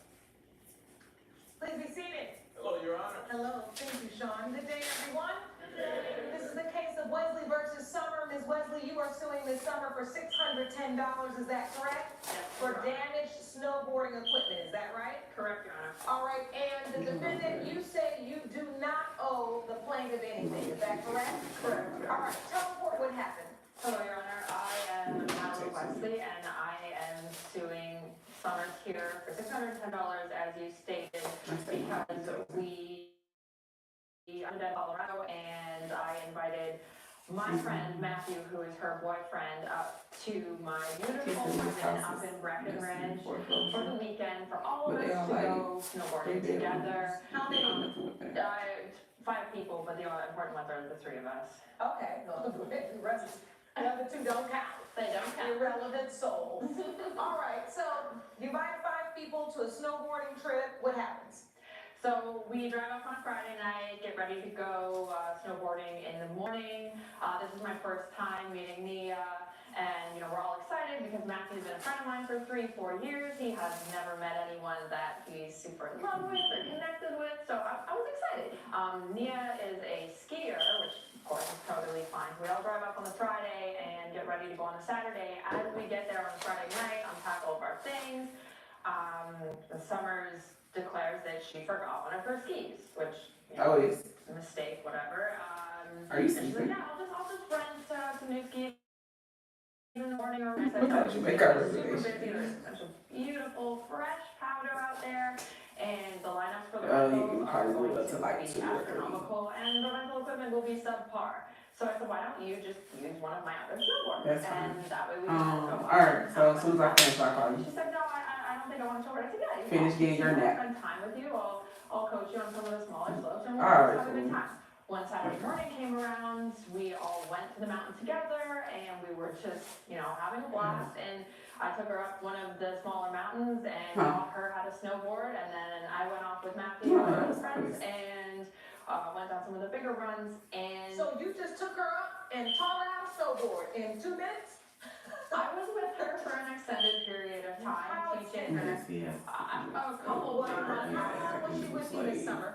One run down the hill, so whatever, I feel, whatever irrelevant amount of time it took to get up the hill, and one time down the hill, which was equivalent to maybe 15 minutes.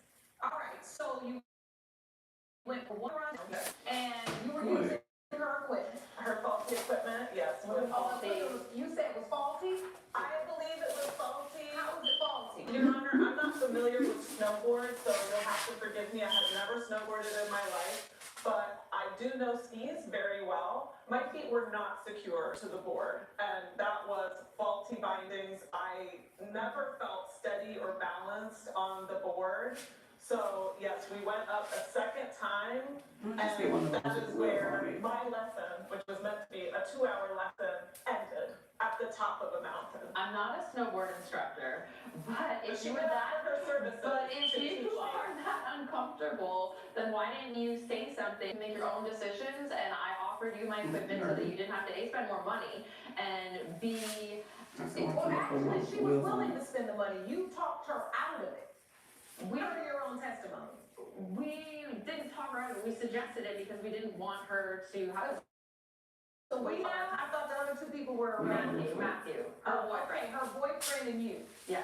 You guys both just suggested, just use mine. Don't buy your own. Exactly. Okay, so I would tend to disagree, Your Honor, respectfully. Matthew has never pressured me into anything that I do not want to do. He could tell I was uncomfortable. I expressed no interest. In fact, I expressed disinterest in snowboarding. I'm a skier. does That's anybody what's have fun for any pictures me. of this? I have one. Yeah, like evidence. And so you are I got here. leaked. I don't believe I it. got So you guys leaked. have to I don't enlighten go me. nowhere, but I got leaked. She promised me 2 hours. I told her I was uncomfortable Really? after one run. So then what happens? You after one run, you were uncomfortable. So why did you go It's on dark the second gray. run? Thank you. Coming up, I started going so fast, and I tried to veer off to the side so I don't hit other people. And at that point, I have a tree coming at me so fast, faster than I've ever gone on the Yeah, snowboard Jordan, I before. think it's black and red. The 6th month, things began to change. How did they begin to change? What happened? Never look at her like, oh, this is my closet. we're back with So what happened was, last year we went out for destroying her for snowboard. manager outing. So what happened on the second time? And Tell we me what did happened. secret I was Santa. going down the hill. So, no, we My did. bindings, We my did feet 30 were Santa. not properly attached So what it to the is, board. She was so you- encouraging on my first everybody run gets to that bring I a was gift. falling to my knees, to my And butt. She say said, for no, everyone instance, falls, you that's normal, that's bring normal. So I candles normalized and it something just else, in my mind, thinking, oh, maybe and it's it's in me a and gift not the bag. equipment. And When I was picked up your on the bag second run, for my I started gift. going so But then fast, so I and can I come tried to behind veer off me to the side and so take I it don't hit other and swap people. out their gift for And my at gift. that point, I have a tree coming at me so fast, faster than I've ever gone on the snowboard before. All I could do was. Yeah, you can open and look and see what it is. So I ended up buying, Fall back towards your butt, so as I what did I push it buy? back I to can't remember land what on I my bought. butt, I think I had this, like, some headphones and some socks and some candles and I did a whole bunch, like my bag's full of shit. So you went feet And, first with the board up right to the tree. And it's not. Sean, that's who, that's how I got the Jordan. The one, the duffel bag, the Jordan duffel bag, the Jordan hat, and something else Jordan. There is And a so plastic everybody element wanted my gift attaches that I is bought. to the So board. like they kept switching between gifts, and they was like, "No, I want this. I want one Charmaine. I want one Charmaine." I'm like, "Bro, y'all killing me."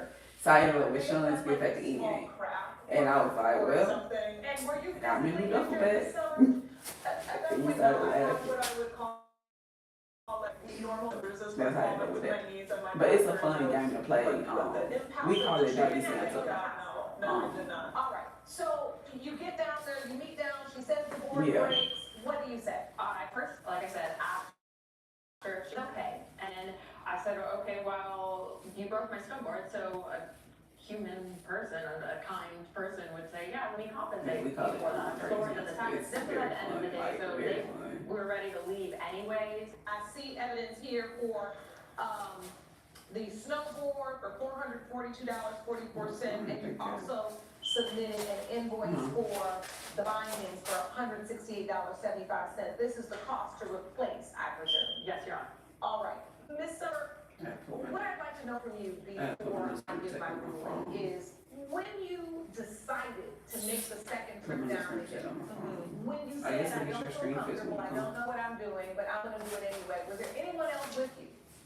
No, she had left me. That's So the you picture. just decided to go by yourself? Yes, there are other skiers and snowboarders coming off the lift, Mm, but sorry, they yeah. quickly make their choices and descend, so it's not like. Yeah, but if you're so uncomfortable, you can also ride down the mountain. You don't have to snowboard, and they will, at the chairlift, they will let you back and ride back down. Or you can call, one of the patrols up there, and they will escort you down as well. Or you can remove your snowboard and walk yourself down. You got all the answers. I got all the answers. And guess what? The way you just rattled on, it immediately took me back to the moment that she said, I'm gonna wait for the place to open and I'm gonna rent some skis. And I can hear your mouth just to go. You don't have to do that. All you have to do is do this. You can use my equipment because it's just how you just went on your little whole verbal exercise. I can see you doing that. And there's so much at play here. There are dynamics as it relates to the sport and doing something new for the first time. There's also social dynamics of her being the girl that's here with a group of friends that she doesn't know and just trying to fit in pressure of, All you need is all a right, carry well, on. I don't want to hold the trip up. Let me just do what other people want me to do.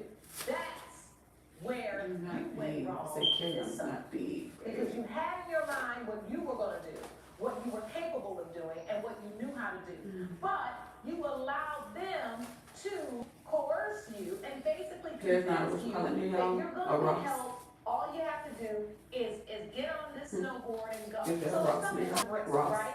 When someone assumes a risk of doing something, then you're responsible for the risk that you take. I do believe that, and I believe in this instance, you did assume the risk when you got back They have up them. to that slope and went down. And Well, I'm done hearing testimony. Now, Ms. Wesley, I also think you assumed a risk, but a different type of risk. You let an inexperienced snowboarder, someone that has no experience, that you know has no experience, that you know relied on your tutelage and your teaching and your coaching, you did not spend enough time with her, and because you wanted to get along with your trip, you left her there with your at fault as well. Because of that, I'm gonna split the difference between the two of you. You both are at fault here. You both were negligent, and you both deserve to have some liability in this situation. Judge, for plaintiff for $5. Court is adjourned. Judge Blake has ruled in favor of the plaintiff. Defendant owes $305. Told you so. Wasn't all my fault. what a mean person, never have I'm not a mean never person. never Never have the children. patience. Yeah, you don't have the patience for teaching someone in kindness. Coming up, Did you have a lease, Ms. Williams? No, we do not. We're family, and we don't call the police, and we don't sign a lease. Joyce Williams claims her nephew rented out a room in her home for several months before he left without notice. Marcus Williams says he was forced to leave after things became chaotic and a glass was thrown near his head. Good day, everyone. This is the case of Williams versus Williams. Ms. Williams, you are suing Mr. Williams for $750 for unpaid rent. Is that correct? That's correct. And Mr. Williams, you say you do not owe the plaintiff anything, it was impossible for you to live there anymore. That's correct, Your Honor. All right, so take me back to how this situation came about that Mr. Williams was living with you. I own a 3-bedroom home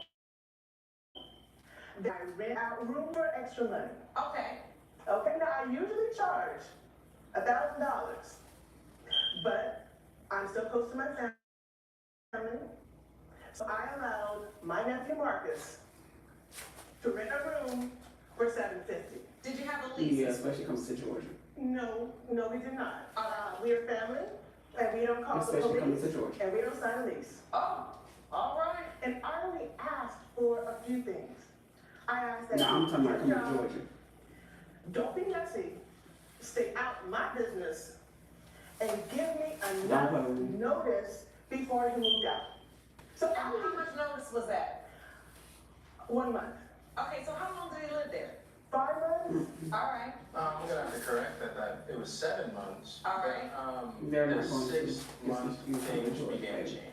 how did they begin to change? What happened? Yeah, niggas is bold. Me and the boyfriend, my aunt's boyfriend, started to have a different. Her boyfriend was cheating on her. I ain't trying to go discovered jail that it weekend. So while he shit, was fine. at a bar. You know, I confronted him about this it. case is not about my boyfriend and my love life. But This it case comes is about into money, play. and we need to go all the way back. Now, the second month, he found a job.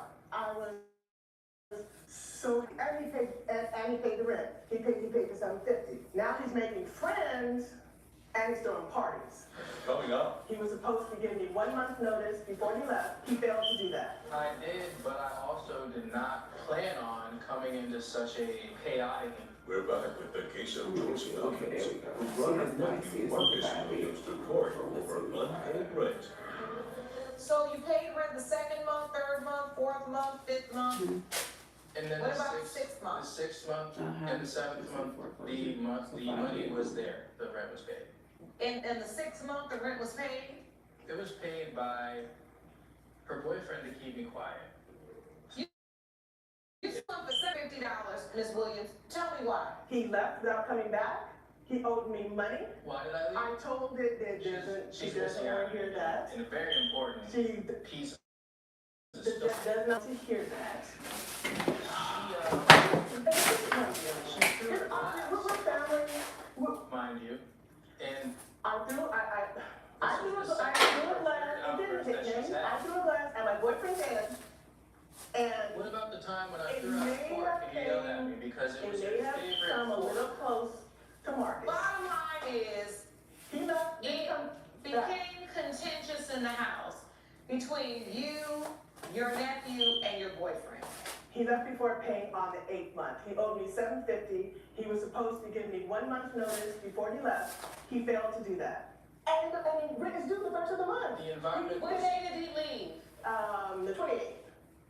So he left before the next month. Yes. Yes, But Judge. Yes. He didn't pay for the next month, and he didn't give the 30 days notice you No. agreed to. No, he did not. Did you agree to give a 30-day notice before you left? I did, but I also did not plan on coming into such a chaotic environment. Judge Lake's verdict when We the People returns. Mr. Williams, you agreed to live in your aunt's home month to month. Your Honor, there is no paperwork, with all due respect. But when there is no paperwork and there is no lease, usually the court or the law assumes that it's a month-to-month tenancy.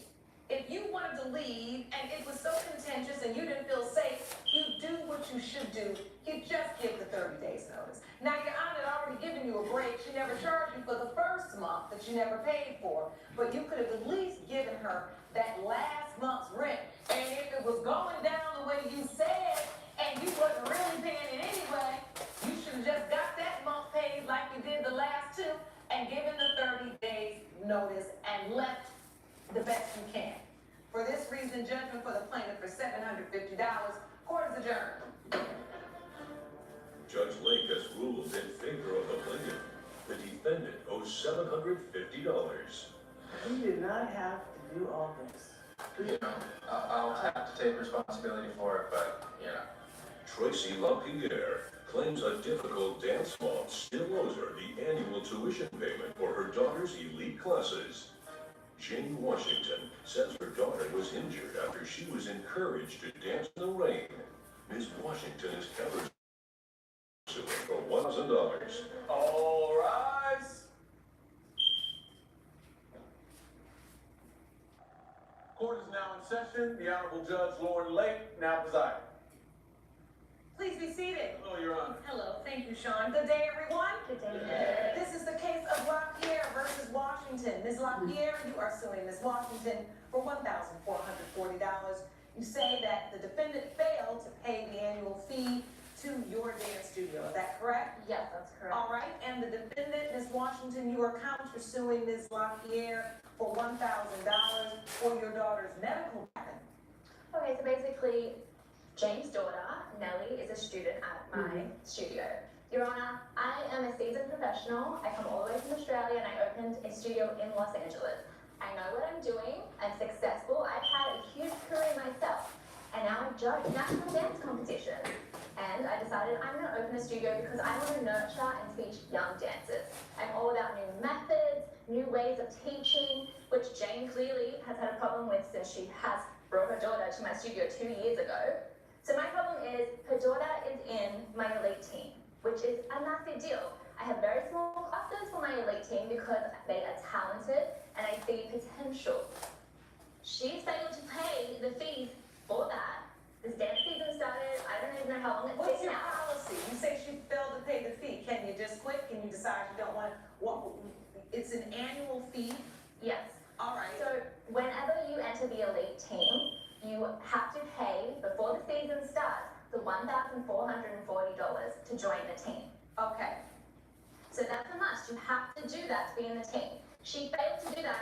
My administrator had been away, so she hadn't picked up on that until I checked the paperwork, and it came to my attention after the dance season has started. No, So I sent her a nice letter home with Nellie to say, hey, you might have forgotten to pay these fees.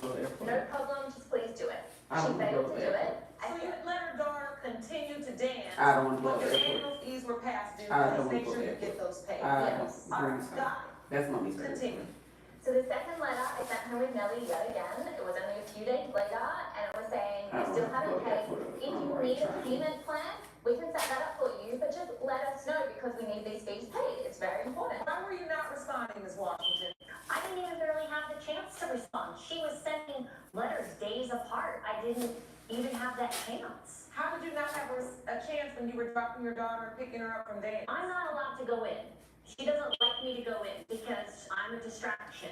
She makes me uncomfortable. She makes her own daughter uncomfortable in the dance studio. Her daughter gets distracted. So I said to her, can you please not come inside the studio anymore? All parents or just Ms. Washington? Just Ms. Washington, because she's caused issues before. She doesn't understand my dance teaching. She comes into the studio. Does it require you to go in to answer the communication about the annual fees? Could you email, text, call? I probably could have. I was going to talk to her the day the incident happened, and then when the incident happened, What's the incident?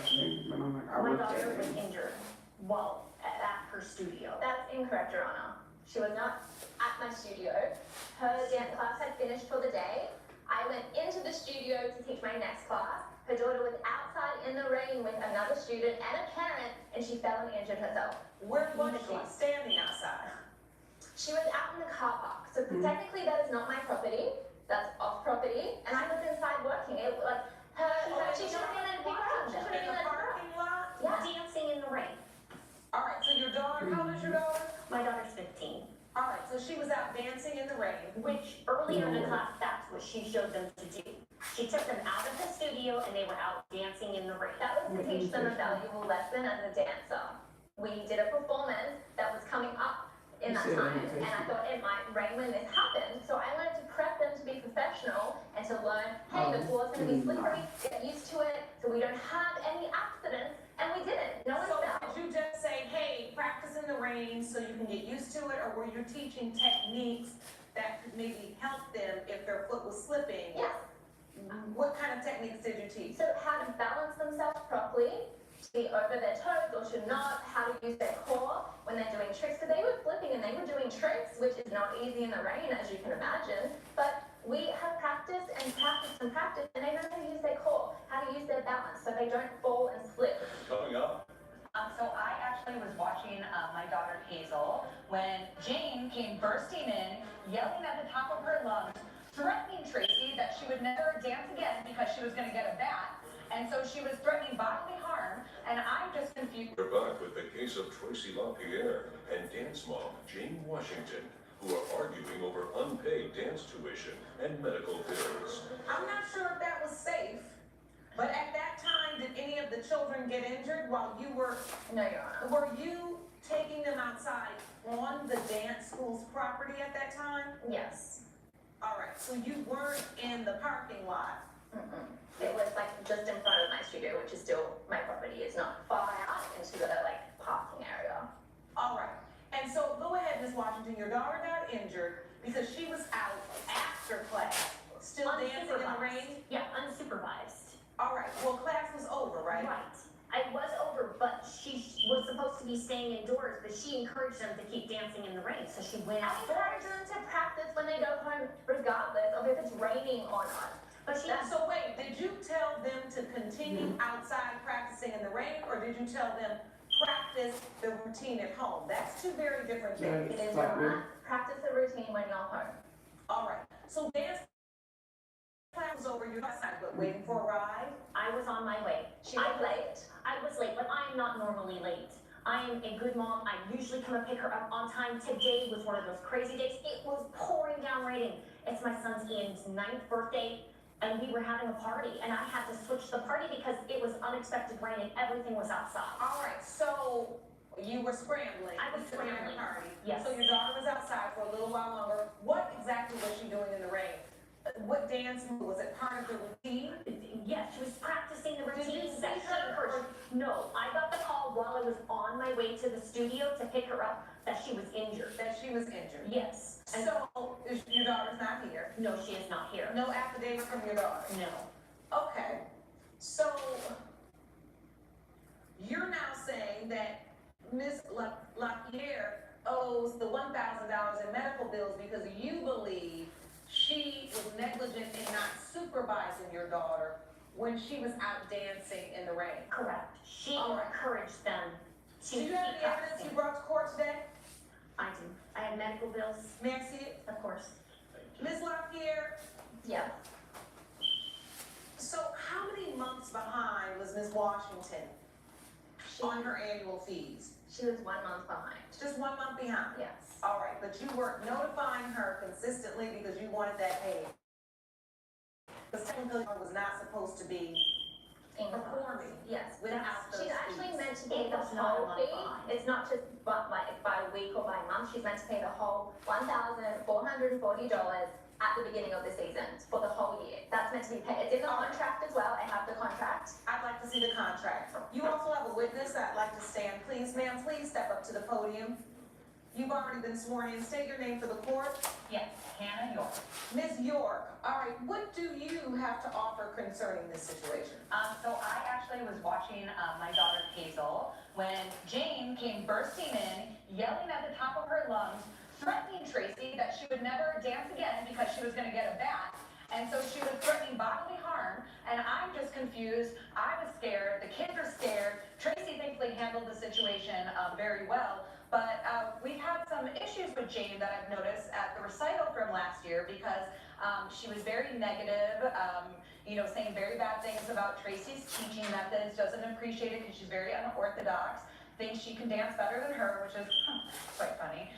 So anyways, I So understand. you personally witnessed Ms. Washington come in and threaten Ms. LaPierre during your daughter's dance class. Yes, Your Honor. Why were you threatening people? What was this all about, Ms. Washington? So I had just gotten a call on my way to go pick up my daughter that she was injured, and I show up and my daughter is a mess outside, screaming, crying. She's in so much pain, holding her arm, and I see there's nobody around. There's no one watching her. There's no one from her studio watching them, and Your Honor, I know you're a mother. I lost it. I was so upset. because my baby is in pain. So I did. About a 9-year-old, so Okay, I admit, this wouldn't have happened. Exactly, that's on you. I admit, Your Honor, I said some things that I shouldn't have said. In the very moment, it was heated and I was upset. And for that, I apologize. I shouldn't have gone there. But I was just so upset to see my child in pain. Well, if your child's in pain, that of course, you know, as mothers, we feel what they feel. They're in agony, we feel the agony, Yes. I get it. And I'm sure the same is true for fathers as well. What I'm trying to figure out is that if your daughter was outside in the parking lot, not on the dance school's property, and got hurt, why is it that you expected someone from the dance studio to be out there supervising and watching them? My daughter said that the teacher encouraged them to keep dancing, to practice their moves. And so to me, But she your set daughter- them up Your to be daughter's injured. not here. I So understand you're that. telling me what your daughter said, but your daughter's not here. I do understand that, Your Honor. You should have brought your daughter as a witness. She doesn't do well in these kind of settings. She hates to rush them. Because you make her nervous as well, that's why you're not allowed in the dance studio. Coming up, This is not just about your child. This is also about the safety of all of the children at the dance studio, which as I listen to this story, I question some of your practices, Ms. Locke. we're back with the case of Tracy LaPierre and dance mom Jane Washington, who are arguing over unpaid dance tuition and medical bills. So, listen, this case is unfortunate because the child got hurt, number one. And number two, because this is not just about your child, this is also about the safety of all of the children at the dance studio, which as I listen to this story, I question some of your practices, Ms. Lockyer. You know, as a former dancer and a person that did a lot of dancing, I'm thinking about what you're doing, and I'm saying to myself, while I understand maybe, hey, you're thinking about cheerleading, which is the kind of dance I used to do. There are a lot of times, if you're cheering a game or you're doing things, that you are going to have to perform in the rain. But what I was hoping to hear you say were, if it's pouring down raining or if conditions are not safe, here's how we will modify the routine to make it safe. Not here's how we're still going to do dangerous moves or moves that potentially injure a child while it's raining. But I wasn't there, I'm not a part of your studio, and I can't make really that judgment.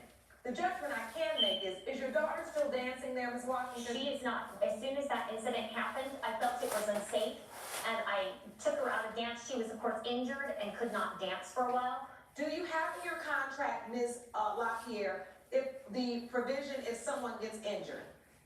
No, it's not there, but it states that it's non-refundable, the fee that you have to pay at the beginning of the year, under no circumstances. Coming up, Because you have a wait list. Could you then cover that cost by bringing a student? That's how my daughter came home. I'm asking for talk. we're back with the case of Tracy LaPierre and dance mom Jane Washington, who are arguing over unpaid dance tuition and medical bills. All right, so even with injury, I'm looking for it here, non-refundable, deadline to pay January 5th, paid for the beginning of the year. Because they're still expected, if they're injured, to still come into class and watch and be a part of the team to learn. How could I trust that if she was willing to put my daughter into unsafe conditions, that she wouldn't do it again? Well, Ms. Washington, let me say something. The anger that you were feeling and the rage and the fury that you were feeling was in part because you thought maybe somebody should be supervising her. The bottom line is, running in to beat up the dance instructor is never the right thing to do. So, the daughter's no longer a part of the program. Ms. Lockyer, technically yes. Her daughter started here, she danced for the first month, she got hurt. Technically, she owes you $1,440.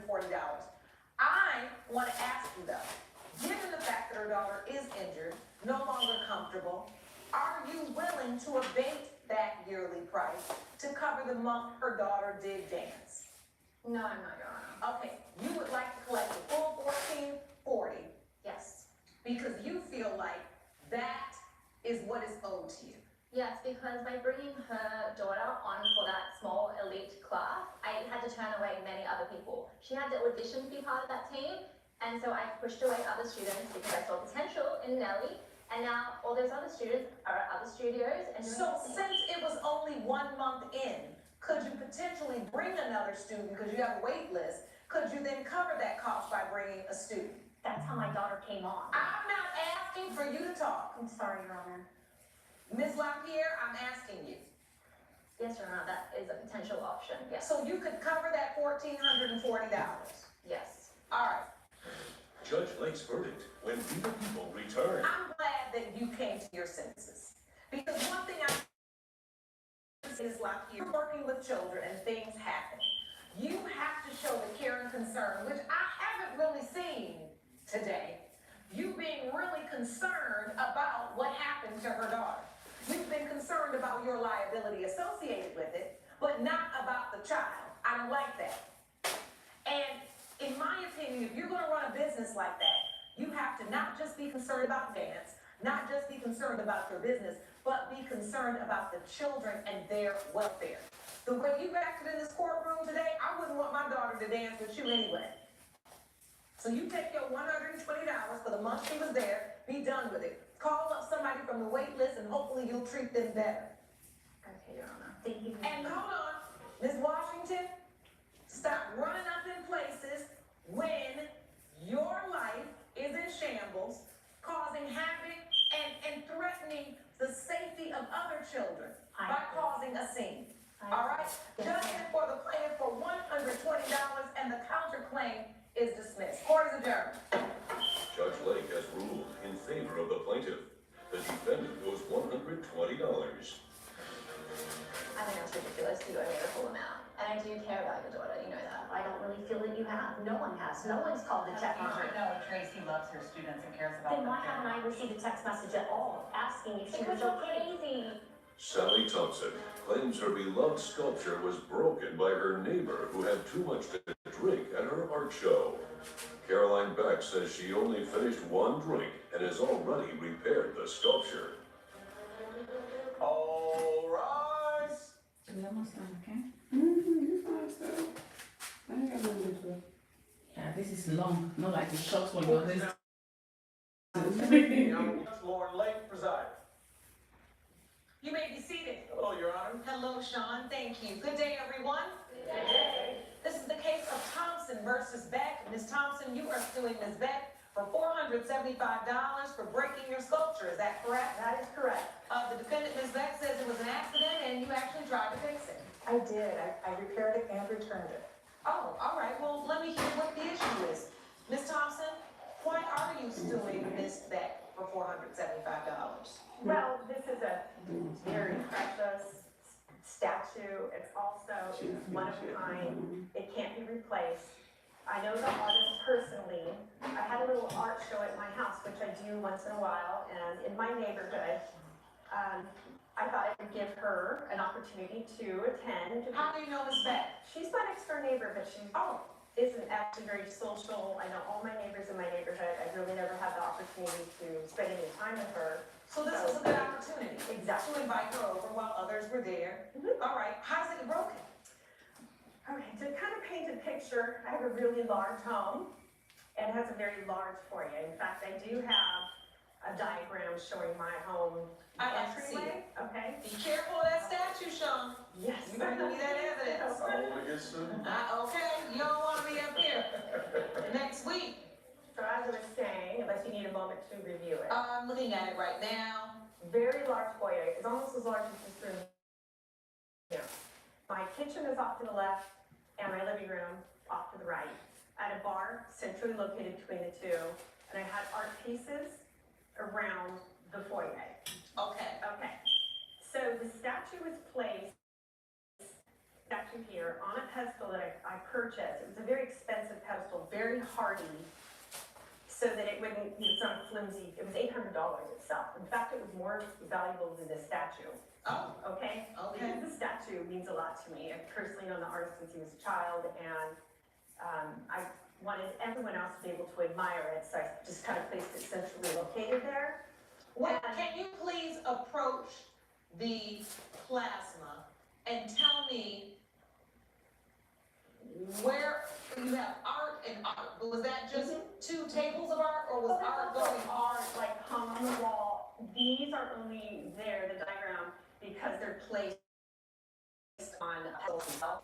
So I had art on the wall, art on the wall, art on the wall, and then like the statue was on the pedestal? and the pedestal was even larger than the statue. So it wasn't just a tiny little. Okay, Okay. and so how did it get broken? You can step back over to the Okay. podium. Basically, what happened is the party is actually going amazing. Everybody's enjoying themselves. They're going into the kitchen and having some hors d'oeuvres. They stop at the bar. My neighbor here, that I don't know very well, she kind of hung out a lot right in front of the bar. So she was at the bar, I would say almost the entire night. And at some point during the evening, I just kind of felt like she was inebriated. And How many drinks did you have, or did you drink it all, Miss Beck? I had 1 glass of wine, and that was it. I had just gotten a second glass. I hadn't even started it. 1 glass of wine. Okay, so your glass of wine, you were hanging out at the bar, why? It was kind of a central place, or you just felt more comfortable? You know, as she pointed out, I'm not invited to a lot of events, so I was a little uncomfortable, and that was sort of the central place where people were gathering. And I was able to talk to a few people since I wasn't really a part of a group. I was just sort of talking to people as they came up. Right, it's a stationary place where when people come, they have a moment while they're waiting on their drink. Usually people Exactly. talk, that sounds normal. How does the statue get broken, Ms. Thompson? okay, so in my view of her just animated personality, that again, I don't know very well, I noticed that she was flailing around. She doesn't seem to flail too much right now. Well, it is maybe because she's not inebriated or intoxicated. Oh, So a okay. different type of personality perhaps came out, and I asked her, I pulled her aside, not to embarrass her, because I know she doesn't know anyone, and I told her she needed to tone it down. Coming up, What is a flail? Okay, like, I don't want to get too close to it and have it again, but it's sort of like, you know, just, I don't know. That doesn't seem like her personality at all. Well, again, you're not seeing her with too many drinks. and later, But once I did arrive there, I came to find out that she actually gave away the ticket that she said she was going to give to me to somebody else. we're back with a dispute between Sally Thompson and her neighbor Caroline Beck over a damaged sculpture. You ask her to take it down a notch, and then what happens? I want to say, like, within a few minutes, she made her way from the bar and just kind of flailed. It happened so fast. What is a flail? Okay, like, I don't want to get to have it again, but it's sort of like, you know, just, I don't know. That doesn't seem like her personality at all. Well, again, you're not seeing her with too many drinks. But she was very animated, and she was using her hands a lot. Sometimes I can do that. I'm doing it right now. My husband and I was about to say, now you Yeah. look, you But I'm flail not a little bit more than her. Yeah, I'm not flailing around. Right, so what happens? She does that, and then what happens? Okay, so it went everywhere, and I just was in shock. We tried to get So wait, she information. hit the statue. Right, and it broke onto the ground. It falls, it breaks, pieces are everywhere. What happens? Well, I just started getting on my hands and knees to try to pick up all the pieces and put them up on the table, and I just looked at her like, I can't believe you did that. And so, Ms. Beck, when you hit the statue, was it an accident, or was it because you were being irresponsible and flailing? What was going on? At that point, I was walking with some people and looking at the art. And I was not flailing about, but I was talking to people, and I was trying maybe, you know, to get in with some people who I don't know very well. So I might have been a little animated, but I was not flailing. And there were other people in there, and I guess I just accidentally bumped it, and it did fall off, and it broke. I want to say that it did not break, as you can see, into too many pieces. It was just like a couple of like basically large. But I was embarrassed, I was mortified. So I picked them up and I said, let me take them home and I'll repair them. You, or you're gonna send it somewhere? I said I was going to, it's a couple of pieces. So I did in I fact. would have never let her take it if that was the That's case. what I The way that said. she represented it, which is, give me the opportunity to fix this and make it right. And when she said, give me the opportunity to fix this, what did you say? I said, I'll give you an opportunity, Oh, but I don't know how you're gonna do that. I mean, again, I was in shock. I didn't think that it could be repaired, but I thought, well, maybe she'll contact the artist. She did meet him that night. Maybe they can work something out. Did you contact the artist, Miss Beck? No, I did not. Your choice was to take the pieces home and try to glue them back Like together with super yourself? glue. So you declined that offer, Miss Thompson? No. You declined the I offer to take it home. I accepted the offer for her to take it home because she said that she was gonna have it fixed. So I assumed she meant professionally, not super glue. So then what happened? So she brought it back to me the next day, super glued. And she thought that that was all right. And I just looked at it, I go, no, this is not what we. Ms. Beck, did you call any repair shops, places that specialize in repairing items like this to see how much it would cost to repair that? No, I did not, but I did go to an art store and describe the material and picked up a special glue, not super glue, and I did glue it back together, and I think it looks pretty good. I'd like to see it a little closer. Okay. Sean, can you bring me the statue carefully? Very careful. I would have never allowed it if I knew that she was gonna take it and try to take super glue. That is what I said, except not super glue. It's a cute little statue. Thank you, he's a great artist. Be careful now. Oh, I can see the crack.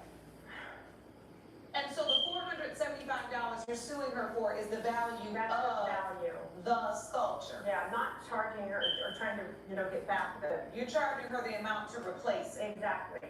All right. I will say, for a person that doesn't fix art or, repair sculptures, you didn't do a terrible job with this super glue, but I do believe that a person who specializes in repairing these types of items could make, kind of the line and these definitive marks disappear as best they can. I do think under the circumstances, Ms. Beck, after you hit the item, you did immediately express regret and offer to fix it because you knocked it over. On the other hand, Ms. Thompson, I must say, if this is a prized possession of yours, I am not sure why it was on a pedestal in the middle of the floor at a party that easily could have been knocked off. So for that reason, I do not believe you're entitled to collect the full value of the statue. But I do believe that from this point where Ms. Beck has gotten it, you will be able to take it to someone to be able to kind of tighten up these crevices and make it look cleaner. Therefore, judgment for the plaintiff for $250. Court is adjourned. Thank you. All rise. Judge Lake has ruled in favor of the plaintiff. The defendant owes $250. Well, I'm not happy that it's broken, but I'm glad that this is resolved. I apologize again, but we didn't have to be so dramatic. Me dramatic? Maybe you should listen to yourself. Let me reach you out, please. Coming up, What happens if you decide to give the ticket away? When I got to San Diego, he wasn't responding. He did not respond to my call. I texted him twice, asking him where he was. He was supposed to meet us at the hotel, and he did not. Jesse Carter claims he agreed to go to a concert with the defendant, but when he arrived, he found out she gave his ticket away. Fiona Bellinger says she thought he ghosted her, so she felt he could buy his own ticket. Good day, everyone. This is the case of Carter versus Bellinger. Mr. Carter, you are suing Ms. Bellinger for $1,017.50. Is that correct? That's correct. These are expenses from a concert ticket. And the defendant, Ms. Bellinger, says you're not responsible for anything. All right, I want to know what happened. Start from the beginning, Ms. Carter. It was a concert? Correct. What kind of concert? This was for a Pitbull concert down in San Diego. All right. We had originally made an agreement to go to this concert together, me, her, and her roommate, Kaylee. She had texted me asking if I would like a ticket. She had a spare ticket, and I agreed to that. And she was aware that I was going to be buying train tickets for my transport down to San Diego. I also bought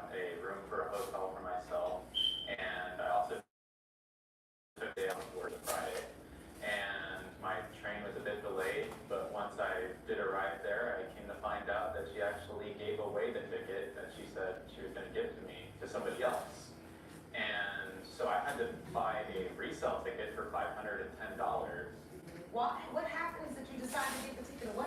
When I got to San Diego, he wasn't responding. He did not respond to my call. I texted him twice, asking him where he was. He was supposed to meet us at the hotel, and he did not. So at the end of the night, Haley had told me, you know, she was going to buy a resale ticket, but I said, he has ghosted me, so why don't you just take the ticket and let's go in. If he responds to me, then we can tell him, you know, we're already in, where are you? And he can buy his own ticket at that point, and that is what happened. Coming up, But until the ticket is received, right? The person giving the gift can always, we're back with the case of Jesse Carter, who brought Fiona Bellinger to court over a concert ticket. and so Mr. Carter, while you're going through these delays on the train, you say you took the train, Yes, I took the Amtrak. you couldn't text Ms. Bellinger, The place we were, call? right, the place that we had delayed at, we actually made a stop halfway down to San Diego, and I was not having any phone connection during that time. And by the time that it did reconnect, I was able to actually see her text, and I actually texted back letting her Did you know. bring those text I did, messages? yeah. Let me see those, please. Mhm. I talked to Nikki behind yesterday, babe. All right, so here's the invitation. I talked to So Nikki I yesterday. see now, for this text message exchange, Ms. Bellinger, you're saying, Jesse, where are Mhm. Yes, She Your had a new phone number. you? Okay, seriously, a I response found from her, you she guys said about right you. now. Yes, that was when we were in the hotel waiting for him. Then he did say the train's running late. So this is the She said, deal. I'm sorry, I'm This sorry, is I'm text sorry, I'm conversation sick. create a legally binding agreement I said, between tell her to break up you. with you. She was tired of It that. did not, it was just you all talking on text. You want the ticket? Yeah. Now, I said, my boyfriend technically, would that accept you as my could be girlfriend, a so gift, right? That could be just like, I'm gonna gift you this ticket, She right? died laughing. But until the ticket is She's like, I ain't gonna received, accept, I said, he gonna accept Right. you. So, you know, the you my person girlfriend, giving the he gift accepted. can always change their mind. Here's the twist. He don't accept nobody else. If Mr. Carter missed the whole concert because he didn't have a ticket and he didn't have any money to get in, he would have suffered significant damages because you gave away the ticket that he relied on himself having. But you went and bought a ticket. Correct. So therefore, you almost remedied the problem by buying yourself a ticket. Judge Lake's verdict when We the People returns. So it's the determination of this court is that your damages really are not your train ticket because you saw the concert. Correct. The damages are really that you should have had the free ticket because you did let her know you were running behind as soon as you possibly could. Unfortunately, she had already given the ticket away, but she knew that it was your intention to. For this reason, I believe you owe Mr. Carter the value of the ticket. The train was not his fault. Do you understand? Yes, Your Honor. All right. Judgment for the plaintiff for $510. Court is adjourned. All rise. Judge Lake has ruled in favor of the plaintiff. The defendant owes $510. Hope it was worth it. Oh, it was. Follow me this way. To your left. Jordan Lewis claims his ex-girlfriend wrecked his car while moving out after they broke up. Amber Davis says her ex treats his luxury SUV better than he does an unborn child. All rise. Court is now in session. The Honorable Judge Lauren Lake now presides. Please be seated. Hello, Judge. Hello. Thank you, Sean. Good day, everyone. This is the case of Lewis versus Davis. Mr. Lewis, you are suing Ms. Davis for $3,000 for damage you say she caused to your car. Is that correct? Yes, ma'am. And Ms. Davis, you say that you already repaired the car. That is correct. All right, well, let's get into the facts. Mr. Lewis, you had an accident with Ms. Davis. What happened to your car? So I loaned her the vehicle so that she could move out of the house we were sharing. And she came back and the vehicle was not in the same condition that it was when I sent it off. Oh, so you were living together. Yes. And then what, you broke up? Yes, ma'am. All right, and so she was gonna move out of the house and you loaned her your car. Yes. You borrowed this car from Ms. Davis, that's true? Yes, ma'am. To move out of the house. I did. And then you had an accident? To be honest with you, I didn't have an accident. I'm not really sure if I scratched his car or not. It's a 2006, and there were already scratches on the vehicle. Okay, well, regardless of what year it is and how many scratches, do you remember if you had an accident? No, I didn't have an accident, but Oh, it was just damage. it was damaged. I parallel parked. It's possible that maybe I bumped the car behind me, but I don't remember that happening. But I took responsibility because he blamed it on me, and I've already gotten a detail for it. Let me see the damage. Does anyone have a picture of the damage?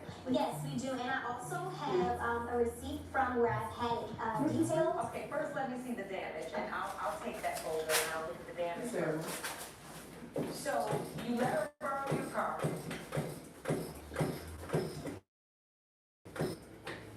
A picture of what it looked like when it came back. There is a definitive scratch on the bumper. And I have, Your Honor, I have pictures of this car.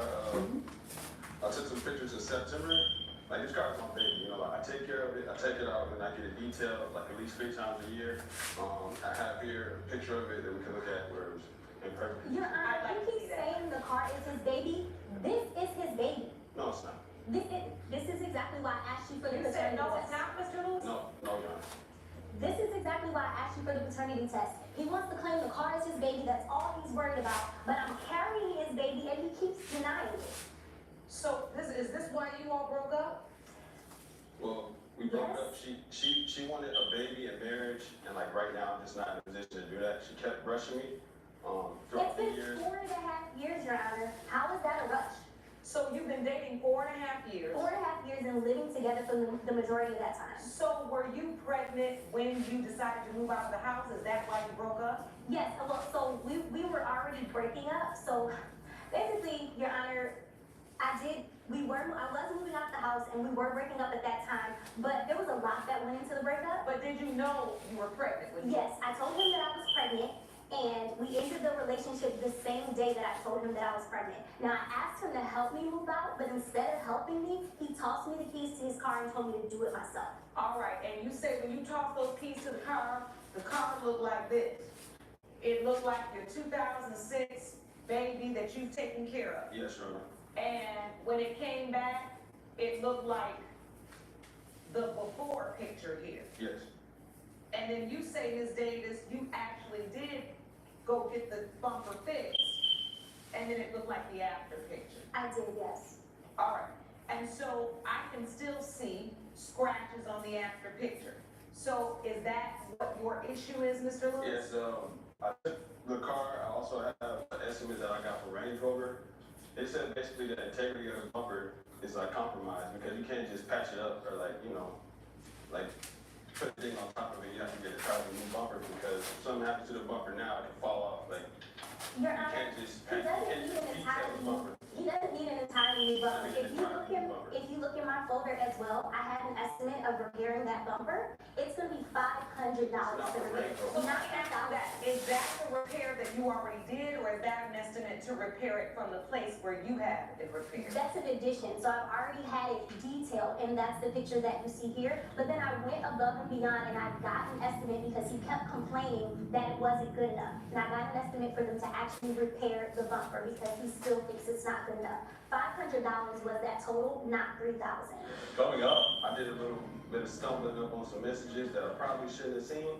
Oh, you stumbled up, slipped on a banana peel over there, and came back down, and then your hand just accidentally did the code to your phone. We're back with the case of Jordan Lewis, who blames Amber Davis for damaging his car.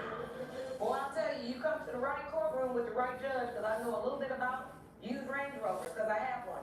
And the truth is, they are going to tell you you need to replace the whole bumper. That's exactly what Range Rover is going to tell you.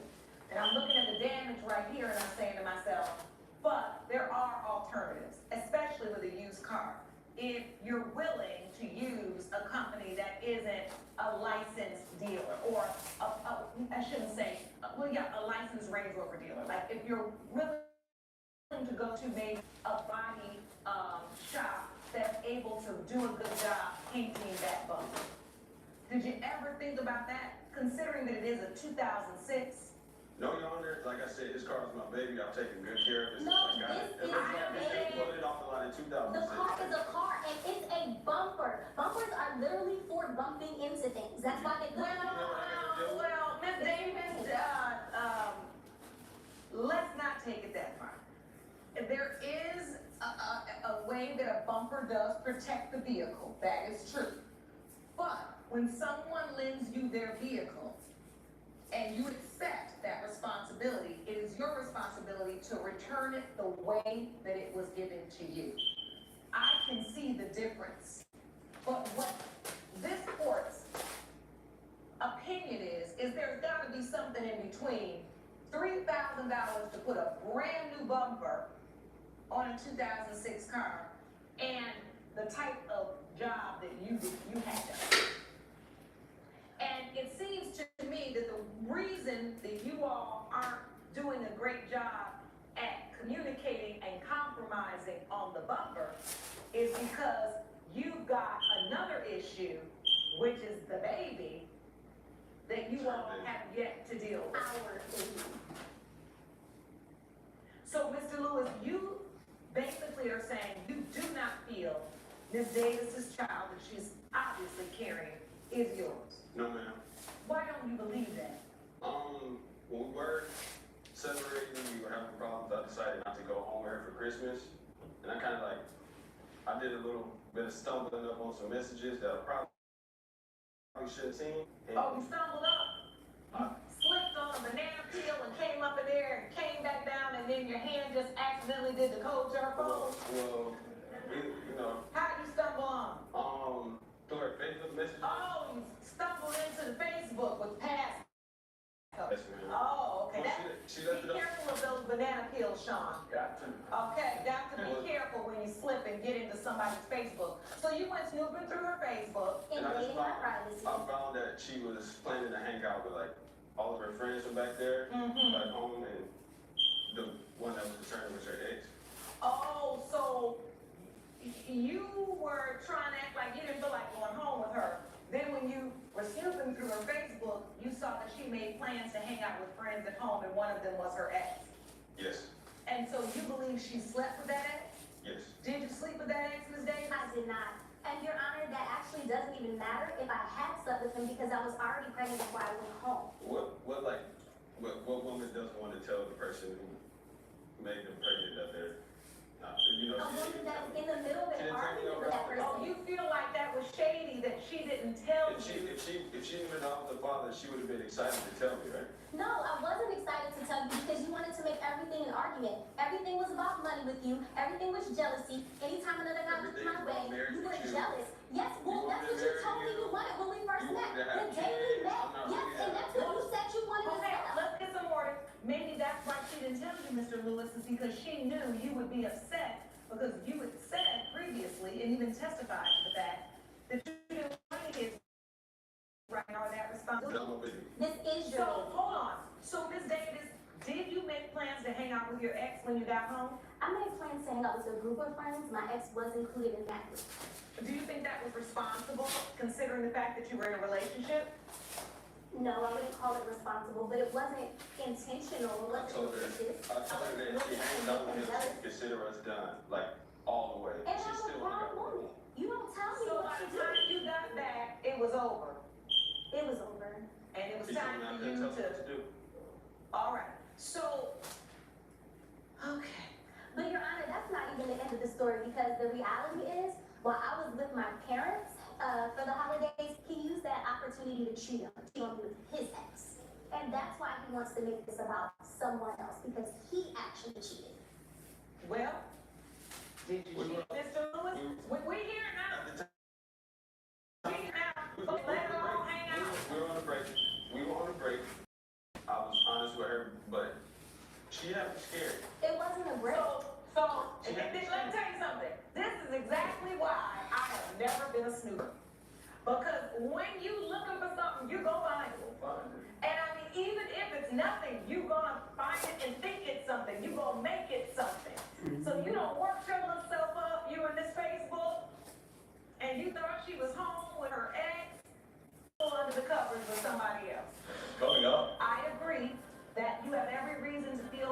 your car needs to be restored to the way that you gave it to her when she borrowed it.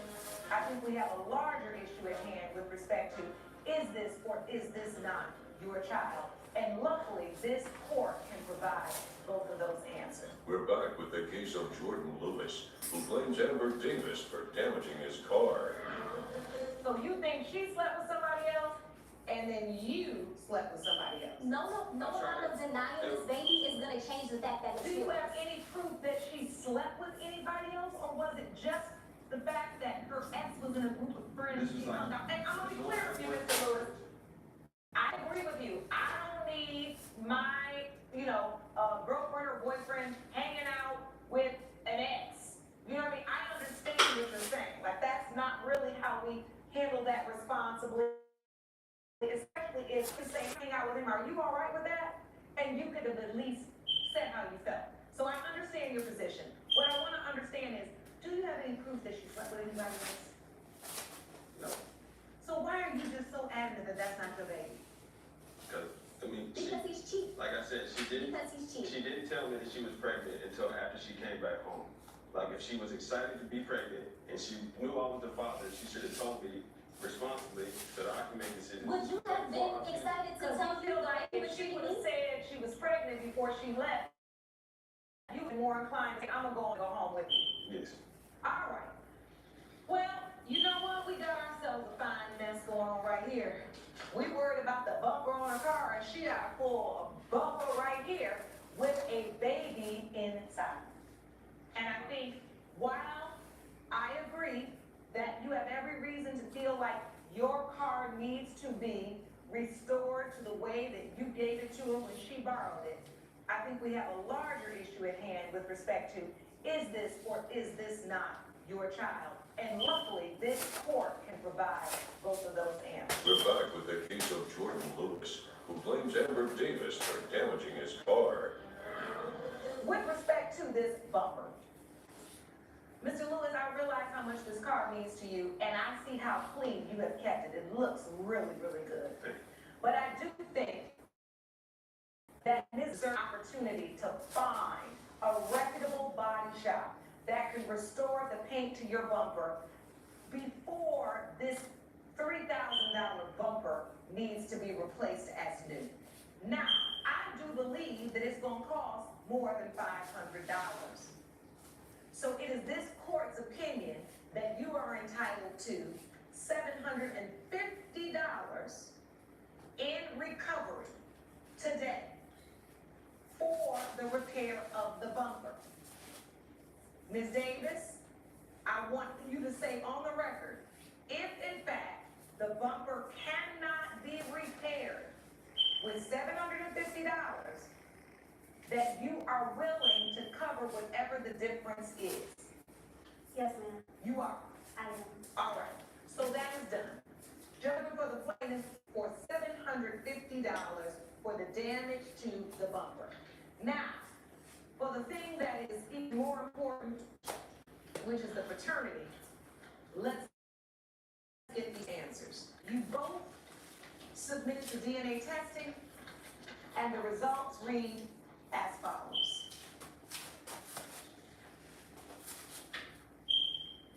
In the case of Lewis versus Davis, as it relates to the unborn baby that Ms. Davis is currently carrying, it has been determined by this court, Judge Lake's verdict when We the People returns. Mr. Lewis, you are the father. Told you. You are the father. You got a real baby now. Got a real baby now. I see that it really does mean something to you. Yeah, I did enjoy our time together. If the baby's mine, so I can go help take care of it, but I just don't really appreciate everything that was going on over the break. And you know what's wonderful? The baby's not gonna appreciate his mom and his dad arguing about nonsense. Now, one thing we know, you know how to take care of something you love. We've seen that, but that's a car. Now, I wanna see you do the same thing as it relates to your child. Are we clear? Yes, ma'am. All right. Good luck to both of you. Court adjourned. Judge Lake has ruled in favor of the plaintiff. The defendant owes $750. All this time I've been telling you this is your baby and you've been denying this baby this whole time in favor of a car. Now how do you feel? Knowing that this is in fact your kid. Who else is connected to this? Jose Ortiz claims his mom smashed his gaming system because he forgot to pick up his sister at school. Maritza Ortiz says her son's video game addiction is ruining his life. All rise.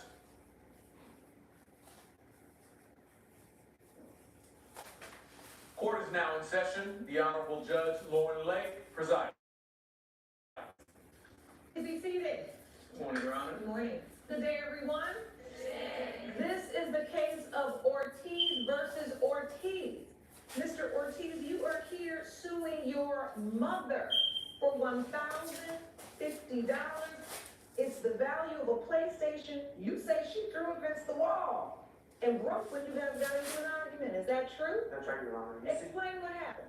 You see, I like to play video games every day, and I soon hope to turn that ambition into a career. And she does not understand that this is something that I really want.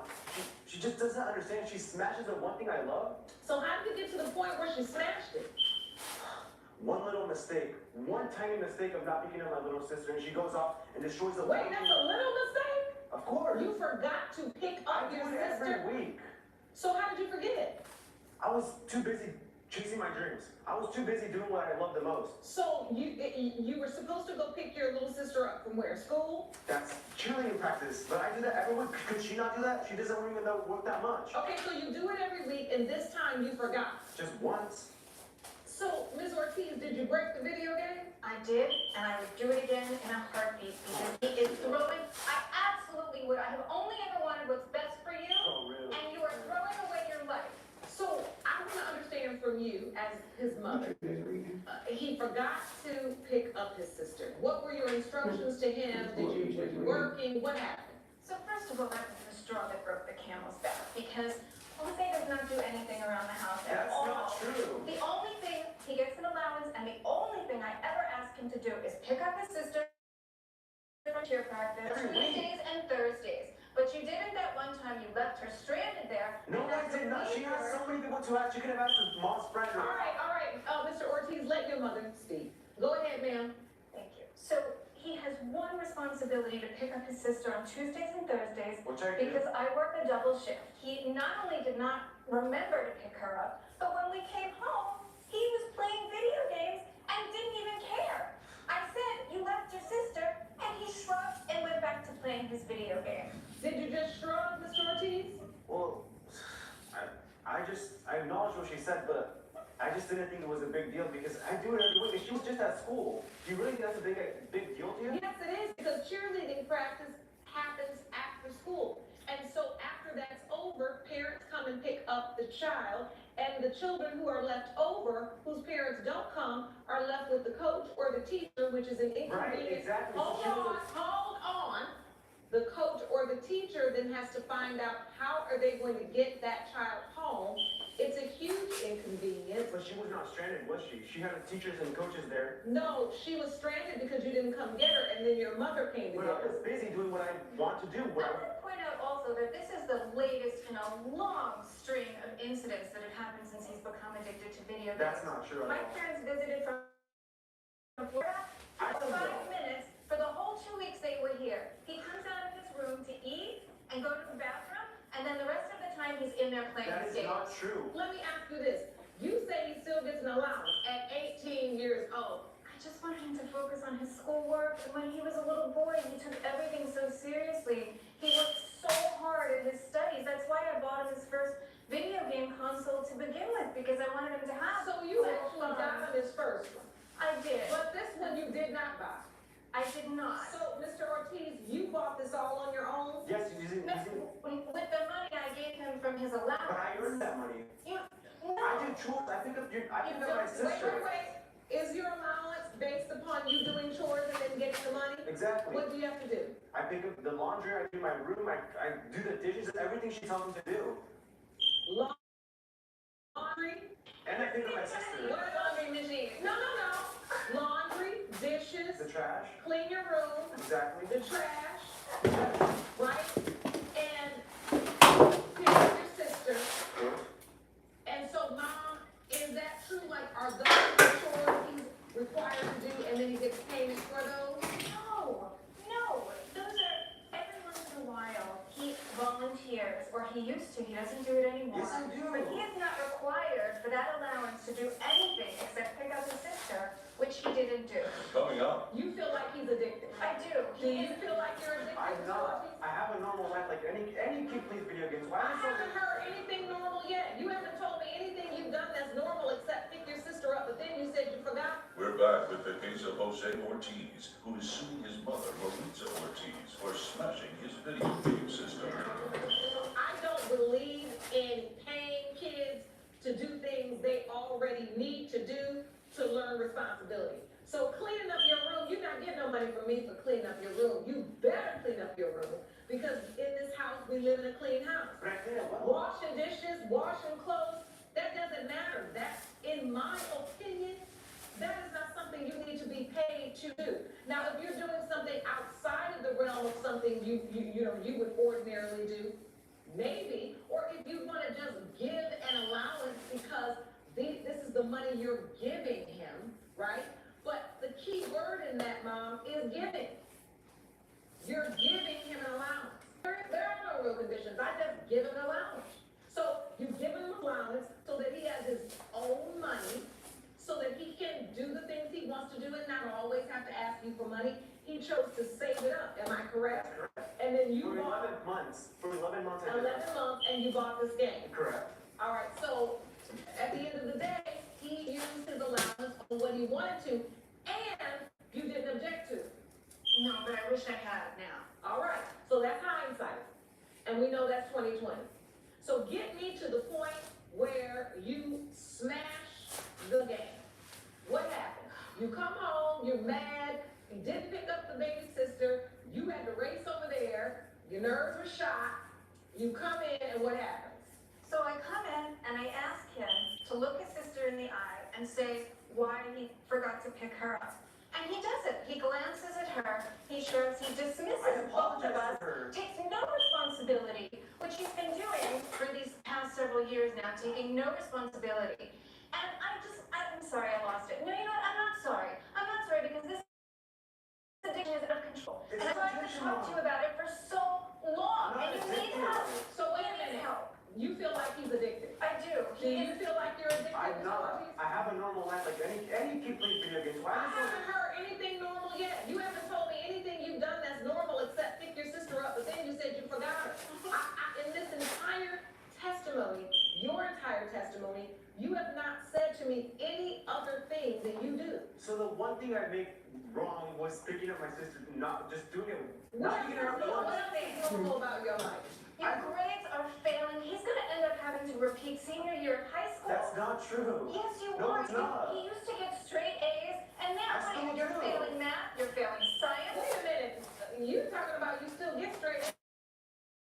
Of course. Why would your mother say you used to get She just says that so that she just tries to find ways to get me in trouble. She just wants the worst All for me. I ever wanted is what's best for Is that why you. you destroy my games? Is that what you Yes, that is absolutely why I Why do you destroyed always your game. blame? Why do you always blame me for everything? You know, sometimes as a parent, you have to do the things that your kids are going to hate you for because it's the right thing to do. And that's why I smashed your game. And I guess I would do it again. How did you smash it? Once you came back, he's still in his room playing. He doesn't really acknowledge or express any concern for his sister. And What did you this do? guy's on here with his mom, I and yanked she the controller smashed his out of his hand. PlayStation. I threw that against the wall. And then I went over and I yanked the PlayStation out of the wall. And I threw it, but it wasn't anywhere near The him. So mom he was not in smashed his danger of getting hurt. PlayStation. I turned and it's my wall. You don't pay for anything. It's my house. It's my wall. And I threw it and it's my game. Because it came from the allowance I gave you. But I earned that. Did you forget about that? I did it yours. No, you didn't earn it. She just said you didn't have to earn it. I want to hear from your witness though, ma'am. Please stand up, sir. State your name for the record. Psychologist? Yes, And yes. what would you like to testify to today? Well, first of all, I wrote a book on gaming disorder, and I do have a photocopy the page from my book. First of all, that kind of disorder doesn't even exist. Can you please let the man talk? He's the expert. You are not the expert. Oh my God, let's go text. So from what I've gathered here, talking to the family, this is a clear case of gaming addiction. And what Why do they, you say that, sir? well, just looking at his behavior, and his denial, and how he'll spend hours into the night doing the gaming. And you know, definition of addiction is when it prevents you from doing other things, like you can't be part of the family, be part You don't like it. To pay for what? Light bill. Pay for light bill, pay for whatever, pay for rent. Since you are old enough to take me to the court, you are old enough to pay for things. what they're not telling you, and You sound just like my son. Oh my God.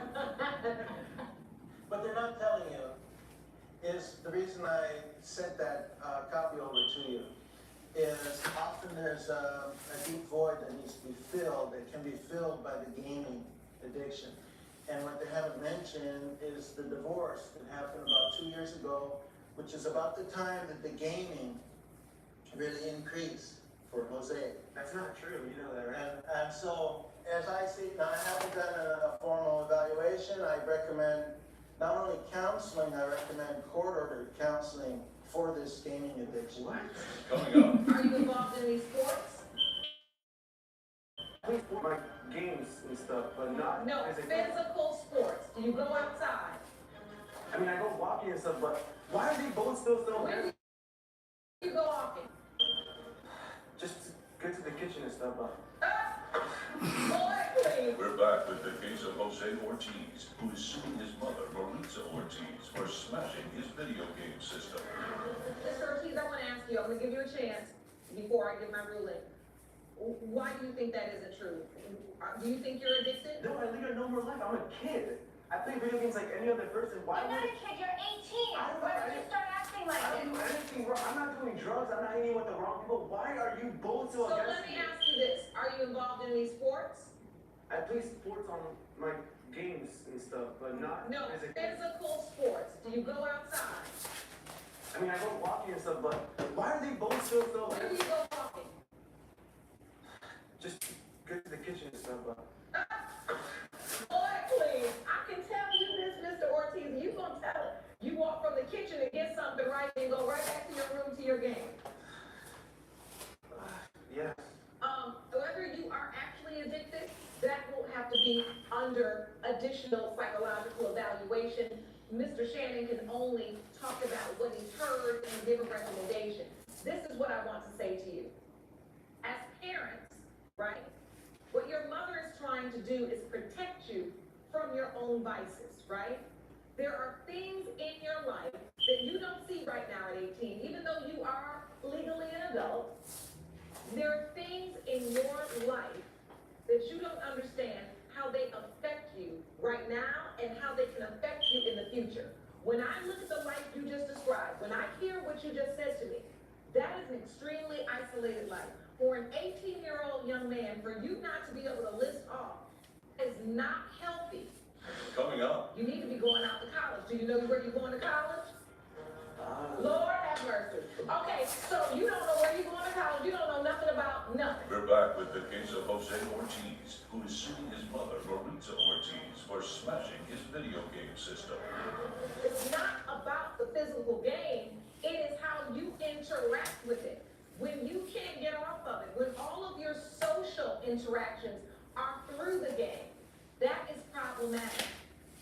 And you've got to sometimes understand that your mother has your best interest at heart, because what does a mother want to do except see you thrive and see you succeed? And sometimes that means not giving you exactly what you want. Because in my house, I'm not your friend, I'm your mother.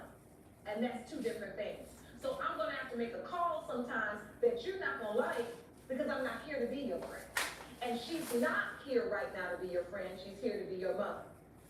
But the problem is, he bought that video game with money that you gave him. Once you give the allowance, it's his. It's a gift. You admitted he didn't work for it, but it's a gift, you gave it to him. Now, what you could have done was simply restrict his ability to play the game. No. Or you could have said that video games are not allowed in your home because it's your home. But wait, hold on, I'm doing the talking, Mr. Ortiz. This is the difference about what you do in your house and what you get to do in this courtroom. The problem is you need to set boundaries in your own home. You cannot destroy his property. But you could have told him it's not allowed up in my house. And then he just had to figure out where he gonna live and how he gonna pay since he's 18 anyway. You need to be going out to college. Do you know where you're going to college? Lord have mercy. Okay, so you don't know where you're going to college. You don't know nothing about nothing. Judge Lake's verdict, when We the People returns. Your mother destroyed your property. And for that, I'm gonna rule in your favor. It is the determination of this court in this moment that your mother owes you $1,050 for the value of your game. Did you bring a receipt? But then he's just gonna buy another machine. Wait a minute. I cannot control what he buys. You have got to woman up and let him know what is on your house and what is not. So if he goes out and buys another game, if you tell him you can't bring it in here, he can't bring it in here.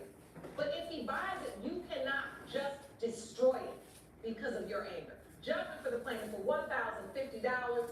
Court is adjourned. Mr. Ortiz, I advise you to get yourself together. Because those video games, they're not going to do it. You're too old to be living up in your mom's house with nothing else to do. All rise. Judge Lake has ruled in favor of the plaintiff. The defendant owes $1,050. Floyd Lipton claims he passed out cold after his foster mother refused to fix the air conditioner.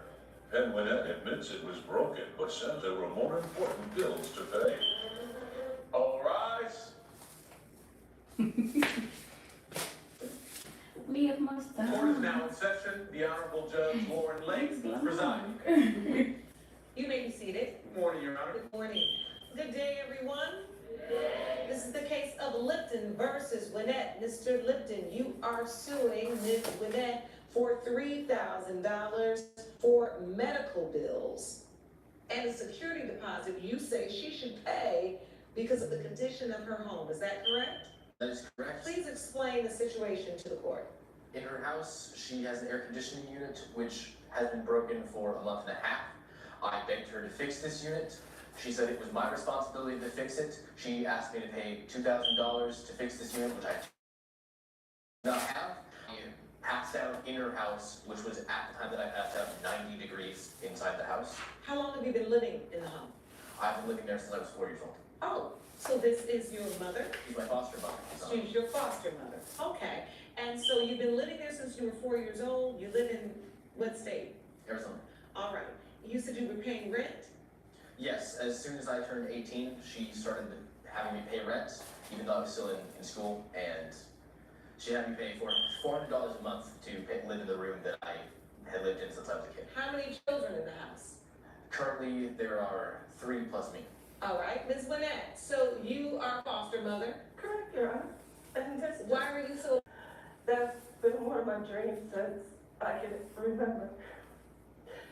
So when I was able to have foster children, Floyd's one of the first children I took into my home. And I love and adore him with all my heart. And the fact that you all are standing on opposite sides of the courtroom upsets you? It does upset me, not only because of all that I've done for him, but it also puts my other foster children in jeopardy. Okay. Mr. Lipton, you're saying that you were paying rent, you were living in the home in Arizona, it was very hot, and the air conditioning broke? That's correct. The air conditioning had been broken for quite some time. Not quite some time. How long is quite some time, in your estimation? And I will let you respond. Yes, sir. For almost a month and a half, Your Honor. Okay, so about 45 days. That's correct. And then what happened on the day that you passed out? So I had a job because I had to pay her rent, I had to pay the utilities for the house, so I was working as hard as I could. I'm working as a deckhand at a power plant. I was out there for a 9-hour shift that day. It was about 110 degrees. Arizona is quite hot, as you said, Your Honor. I got home and the thermostat read 90 degrees. I snapped, I got angry, I was yelling at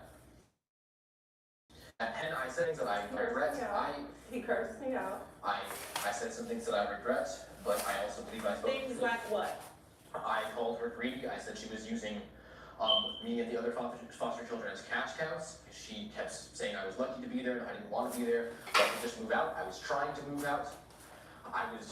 It was a $700 security deposit that I needed to pay that I did not have the money to pay. I lost it. I got out of control. I got so hot that I passed out. And I woke up in the ER and I realized that I'm gonna have to pay for this too now. She's not gonna help me out. So it was a heated argument, literally and figuratively. That's correct, Your Honor. All right, Ms. Witt, please respond to the testimony. Definitely. I have a special needs foster child as well, who's in a wheelchair, and right when the air conditioning unit broke, my vehicle all broke as well, and I need that second vehicle, which is a van, fixed at all times because it carries his wheelchair. So he's paying me out to be this person, this money-hungry person. He called me every name in the book. He said I only wanted him for, and the other children for money. Called me a greedy SOB. He said that he wasn't Annie. He gives a false narrative that I have him doing chores. Annie, Cinderella. like little orphanage? Yes, Your Honor. Oh, okay, so it really, you all went there. I didn't go there, he goes there. Coming up, I was the one who took him in, so for him to do this to me and talk so negatively and call me such bad names, I'm just dumbfounded. and later, It was his due diligence to come and measure the refrigerator and measure his space. I don't measure his home, how can I measure his space and say whether or not the refrigerator fits? I don't know why y'all think I can hear either one of you when you're both talking at the same time. we're back with the case of Floyd Lipton, who blames foster mother Penn Winnett for his heat exhaustion. Why did it take you so long to get the air conditioning fixed? As Why? I said before, I fixed my vehicle that I have to take my other son back and forth. So you had to make a choice of Correct. expenses between the vehicle or the air right? Correct. All And right. when I got 4 different estimates, and the lowest estimate, I just asked him to help chip in, because I believe since he runs so many different utilities, he'll have the oven and different things on, but then we'll have the air on. All right. I'm sorry, Your Honor. I've heard enough. I want to go back to Mr. Lipton because I want to give him a chance to respond, and I want him to tell why he feels like he should be awarded $3,000. You say you had medical bills after you had to go to the hospital, and you also wanted your security deposit for a new apartment. You want Ms. Winnett to pay that. That is correct. And why is that, sir? I'd like you to explain. Because I was paying, like I said, I was paying utilities on the house. I was paying often for her groceries, and she claims that I wasn't paying for everyone's groceries, but most of the time I was. He did that Which- one time, Your Honor. One time he had to go for a case of insurance. It was He also more than one drinks time, the Your Honor. insure It that's was, not for him because he was trying to gain weight. that happened It's one always time. been a problem. Since he's a young child, he's always been truant. He dropped out of high school. He had to get his GED. He's always had an anger management problem. Well, it's nothing wrong with getting your GED, No, but if nothing you're wrong with dealing it, with, but he was just so ornery and disrespectful and did everything opposite since he was younger. He grew up, I hate to say it, but his mom was on heroin and crack, and which had a bad effect on his at the behavior time of her pregnancy at the with him. time of her pregnancy. Okay, And he so, was around that influence, and I was the one who took in. So for him to do this to me and talk so negatively and call me such bad names, I'm just dumbfounded. And now you're suing me? all right, May I please have a chance to defend myself? I'm gonna give you that chance, and, I'd like you to do that, because I'd like you to answer the questions about why do you think Ms. Lynette should pay your medical expenses and give you the money for a security deposit on a new apartment? She kept telling me that I was lucky to even be there. I didn't want to be there. I could move out. I was trying to do that. I was working. Am I wrong? I was trying to do that. I was working in the power plant day in and day out. I was making about Okay, I want you to take All a minute right. and take Oh, a breath. I won't say that. No, no, too late. And then when you get worked up, and you worked up. So, Understood, Your Honor, I'm sorry. take yourself a breath and tell me what's going on. I was making about $1,200 a month, and with the utilities on the house, with the repairs to the car, with the repairs to the air conditioning, with the groceries and all that, I was paying about, per month, I was paying around $800 a month. I did not have the money for security deposit on a new apartment. The apartment I was looking at, the security deposit was $700, and then I have to pay $700 a month. I did not have the money to pay that, to move out of the house, and she was telling me that I Hold had on, I'm done. This is enough. Sorry. Mr. Lipton, I have to say this to you because I can see how upset you are. Welcome to the real world. You are 18 years old. You are an adult. You are in the situation that, especially at your age, in our 20s, even 30s, and beyond, have found ourselves in. I think when Ms. Gwinnett said to you, you're lucky to be here, I don't believe she said it to mean as a foster child, you're lucky to live here. I think she meant you're lucky to be here as an 18-year-old young man and literally pay far less than you would be paying to live on your own. I understand why you would interpret what she said as you feeling like she didn't want you there.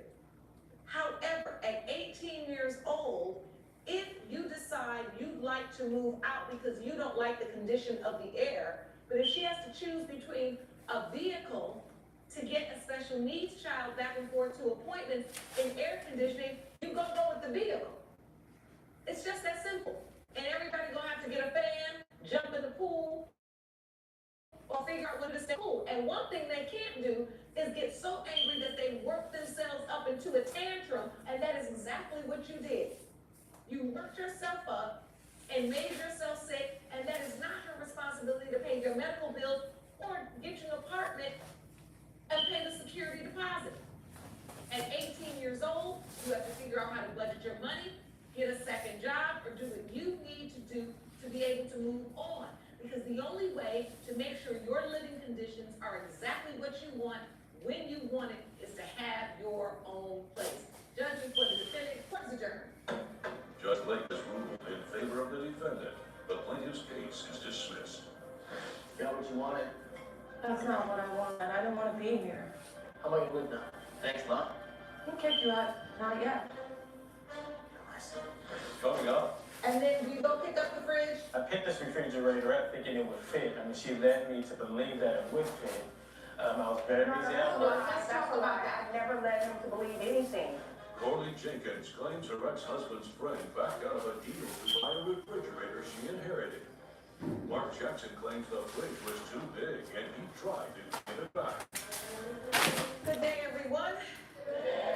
There's the case of Jennings versus Jackson. Ms. Jennings, you are suing Mr. Jackson, I should say, for $750 for the remaining costs owed on a refrigerator you sold him. Is that correct? Correct, Your Honor. All right, tell the court what happened. A couple of months ago, my ex-husband passed and left me and inherit some items. Some were news. And so I had extra items about the house. The defendant is good friends with my ex-husband who recently passed away. I reached out to him to see if, he could use some of the extra items that I had inherited. If he wanted to buy some before I placed them on a market, on an online site for sale. And he said he needed a refrigerator and some other things. And I said, hey, I have a refrigerator that was left to me and I'd be willing to sell it to you. He let me know that he was going to rent a truck and come and pick up the refrigerator, which he did. So I thought everything was fine at the time. What you agree on would be the price? We agreed that he would pay me $1,250 for the refrigerator, which was originally purchased at $2,300. Mr. Jackson, did you agree to purchase the refrigerator for $2,300? I She received $500. All right, so she received $500 of the dollars. Do you have a contract or text exchange or email exchange? We spoke via text mostly. Where are the text messages? Your Honor, I have 2 text messages. Let me see that, please. Coming up, Now, Mr. Jackson, before you went to pick up this refrigerator and agreed to purchase this refrigerator, did you take measurements of the, no? That's a yes or no question. we're back with a dispute between Corley Jennings and Mark Jackson over the cost of a refrigerator. And then do you go pick up the fridge? I picked this refrigerator up thinking it would fit. I mean, she led me to believe that it would fit. I was very busy at work. Let's talk about that. Never led him to believe anything. So, Mr. Jackson, you've never seen the fridge that you were going to purchase? This is the reason why we had a picture taken. Oh, I'd like to see the picture. From the picture, I seen from the picture that, you know, this may not fit, so I asked her the measurements. The measurements she gave me was Your Honor, I never a gave regular any size. measurements. I explained to him that it was his due diligence to come and measure the refrigerator and measure the space. How can I measure his space and say whether or not the refrigerator fits? I don't know why y'all think I can hear either one of you when you're both talking at the same time. I'm going to ask Mr. Jackson a question. Now, Mr. Jackson, before you went to pick up this refrigerator and agreed to purchase this refrigerator, did you take measurements of the, no? That's a yes or no question. She said, No, no. That's a yes or no. Did you take the measurements? space I have is a standard size. Did you measure it? I did not measure, I'm so glad you answered that question because you had one more time and I was like, Sean, escort you right out of here. Judge Lake's verdict when We the People returns. Mr. Jackson, do you have a text or an email that shows this court that Ms. Jennings said to you that this is a standard size refrigerator and I know it's going to fit? I do not. Thank you. So, Ms. Jennings, did he ask you for the measurement? No, Your Honor, I gave you the text message, a copy of the text message, that's all So that that's all happened. you have. The dimensions listed are that it's about 30 to 36 inches wide, 6.5 to 7 feet tall, 25 inches deep. When you discovered the fridge didn't fit, what did you do? I tried to get back to her. She would not take it back. So where's the refrigerator now?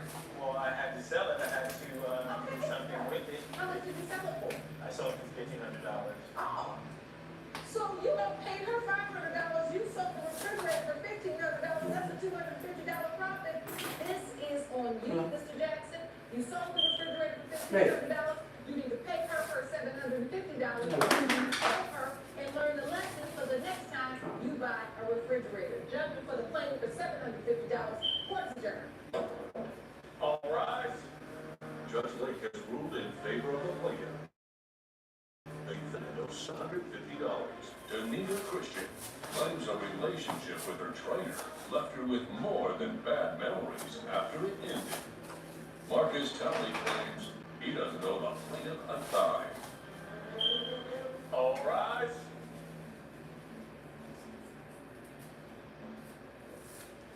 Court is now in session. The Honorable Judge Lauren Lake presiding. Please be seated. Morning, Your Honor. Thank you. Good morning. Good day, everyone. This is the case of Christian versus Talley. Ms. Christian, you are suing Mr. Talley for $4,600. They're for missed training sessions and lost wages because you claim to have contracted an STD from him. Yes, Your Honor. All right, well, explain. So this is a previous partner of mine, through whom I undoubtedly, based on the testing dates, which I brought in here, contracted chlamydia through, and then I was not able to be on an adult film shoot, and that's my main source of income. So because I tested positive before that shoot, I lost $4,000.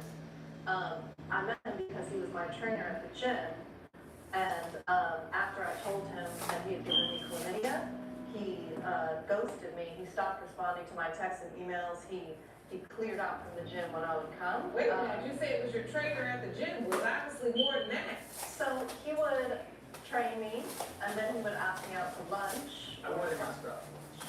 It was breakfast. It was the last session that I had in the morning, and we would go out. I asked her to be one of my clients at the beginning, because I noticed that she did some work. She had good following on her Instagram. I thought it would be good to promote my business that way. Oh, her gym is like, she's got a lot of followers, I'm gonna try to train her. No, so a friend of mine, like the other trainers in the gym, they're like, oh, yeah, like you should go talk to mine, because that's what we do at the gym when we see people come in. We just kind of go record with them, talk to them, communicate with them. But that becomes later in the whole follower situation. I just wanted the trainer to see if she wanted to do any sessions. Yeah, she said yes. Did she buy a training package? She did. How many training packages? I was saying that's why.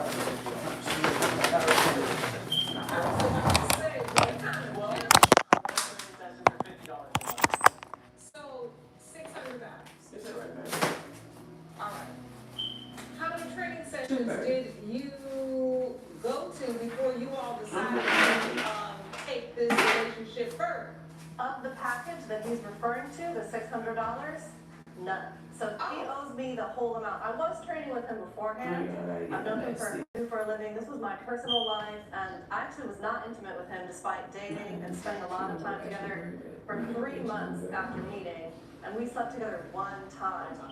And I can show you the dates. We were away for the weekend, and that's how I contracted chlamydia. Okay, so tell me the dates. In between 12/3, the negative test date, and 12/7, well, 12/6 is when I tested, and then I received my positive result on the 7th.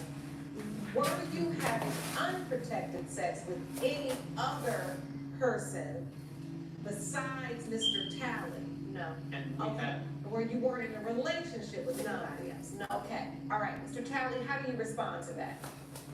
so even when we had intimate sex and everything, but we had used protection as well. So I don't necessarily know where she's getting this, I'm giving her chlamydia type of thing. So that's where I'm getting really confused. I mean, what she does as her profession is that, respectfully, she gets paid to be an adult film star. And that's fine with it. I thought I'd just try that out and knock that off my bucket list.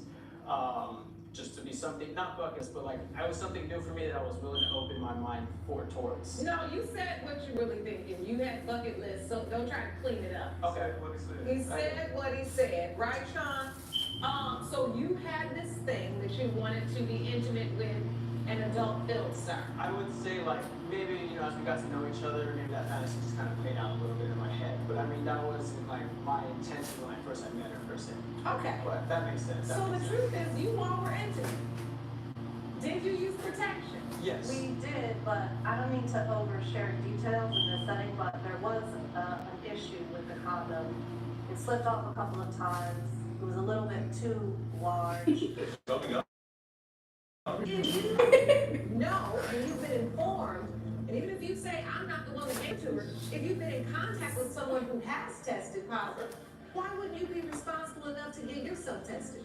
And later. Was it fixed then when you left? It was a lot when I left, when they did it, I was already out, would you even tell? You had a party in my house, that's not. No, we still watching it after it was couple on here arguing Hold on.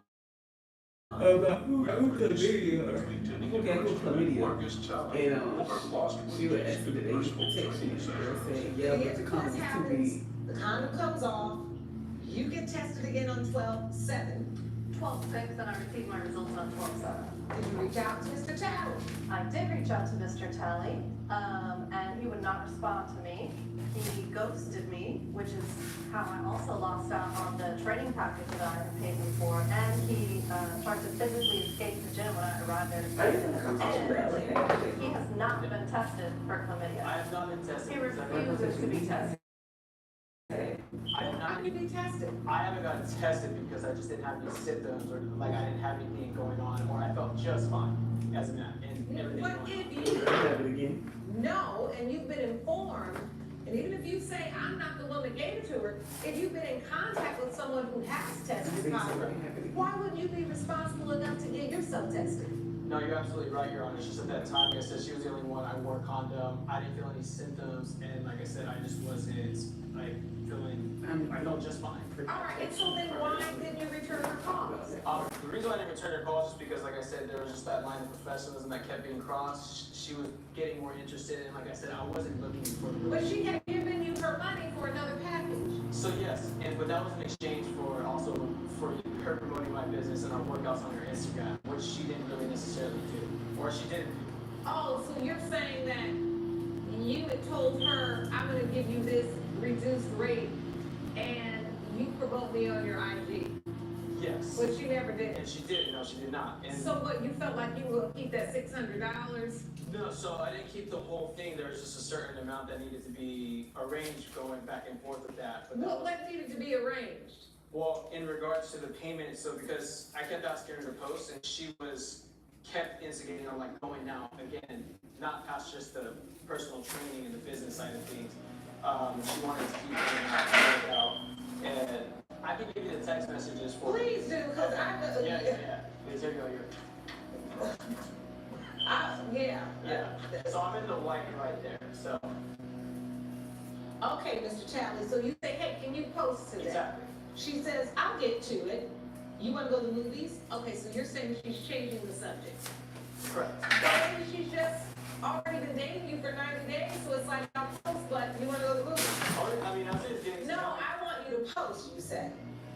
And I'll see you at our workout tomorrow. And you said, you don't have to be so short. I'm not being short. I'm talking about my business. You're getting a discount for exposure. I'm just asking that you hold up your end. Do you remember negotiating for this discounted rate? Yes, For that is posting? true. I posted twice for my trainer on my Instagram. You did. Yes. And was there a designated amount of posts that you were supposed to do for the money you were paying? No, there was an agreement that I would refer other trainees to him, that I would make him visible on my Instagram. All right. None of that happened. All right. Did you ever talk to her about her contracting the STD? Did you ever communicate with her after she was trying to call you? We just had communicated briefly about the personal training packages, but after that, I just wanted to be real because, I mean, she's always got a bunch of guys posting on her Instagram and her just accusing me of being in her chlamydia, but I'm not the only one that she's always with. That's just- 220? Who was she with? Just other guys that she hung out with. I mean, her other friends, her other stars that she likes to work with. I mean, that's just. Well, at work, they're in a very controlled environment producing soap. Well, no, what I mean is that I'm not the only one that's posted on her Instagram. She's also with her other male friends. I don't know anything. Oh, so you think you're one of many? You think she was sleeping with other people? I mean, yes, I do. I Your can't Honor. say that it's just me per se. I mean, it's what she does for work, and she just needs to put in her runs. Can you shake it for me? Yeah, Because what you said pretty. is ridiculous. That's so If pretty. you really thought she was sleeping with a whole bunch of people, when she told you she had contracted an STD, you would have run your little behind somewhere to somebody's clinic and got tested, because if you think she's sleeping everywhere, then you could think that you really have. But it sounds like to me, if anybody was sleeping around, it really was you. Because when she called you about the positive test, Can you shake you it for me? ghosted her. And you ghosted her with her Oh my $600. God, I love it. Then you say she never posted. She said she did post twice. That's another conflict in your testimony. I don't believe what you saying, Mr. Talley. I really don't. It has been determined by this court, judgment for the plaintiff, Miss Christian, for $4,600 because you knew her profession and you knew that she would miss work because of it. Got it. But I mean, there's no proof that I gave her. I mean, I'm just really confused on like where does this show that I gave her that chlamydia per se? Like, If there is no direct proof that you gave it to her, what the proof is that you are the only person in this scenario acting like you don't Okay, have wait, the Dan. ability. You can shake the mirror. Judgment for the Oh, plaintiff. okay, Court adjourned. All right. Judge Oh my God, that's so pretty. It is pretty. Okay, let me use it. I really thought I'm you not worried about it. I'm gonna get some. absolutely not. Yes, you I guess did. it's time to get tested and find out the truth. I guess so. So, I'm gonna tell the other girls at the gym. perfectly fine. My business was just fine beforehand. Yeah, okay. You may now exit the court. Oh my God, look at your face. Coming up. I wanna hear about the part. I believe that Can I it's take a important picture? in my house because when I got home from vacation, I walked into my house and the stain on my floor, my vase broken, and my fish floating at the top of my fish tank. Like what? What? Keisha Glassberg claims her cousin left a trail of destruction while house sitting, including the death of her fish. Tamika Spears says the fish was alive and well when she left her cousin's house. Good day, everyone.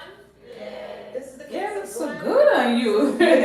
You just love blood on me. You love blood on me. You say this every time you do my hair. She calls to your phone. I love the twist more, I'm telling you. You like the twist more? Yeah. Yeah, I think I like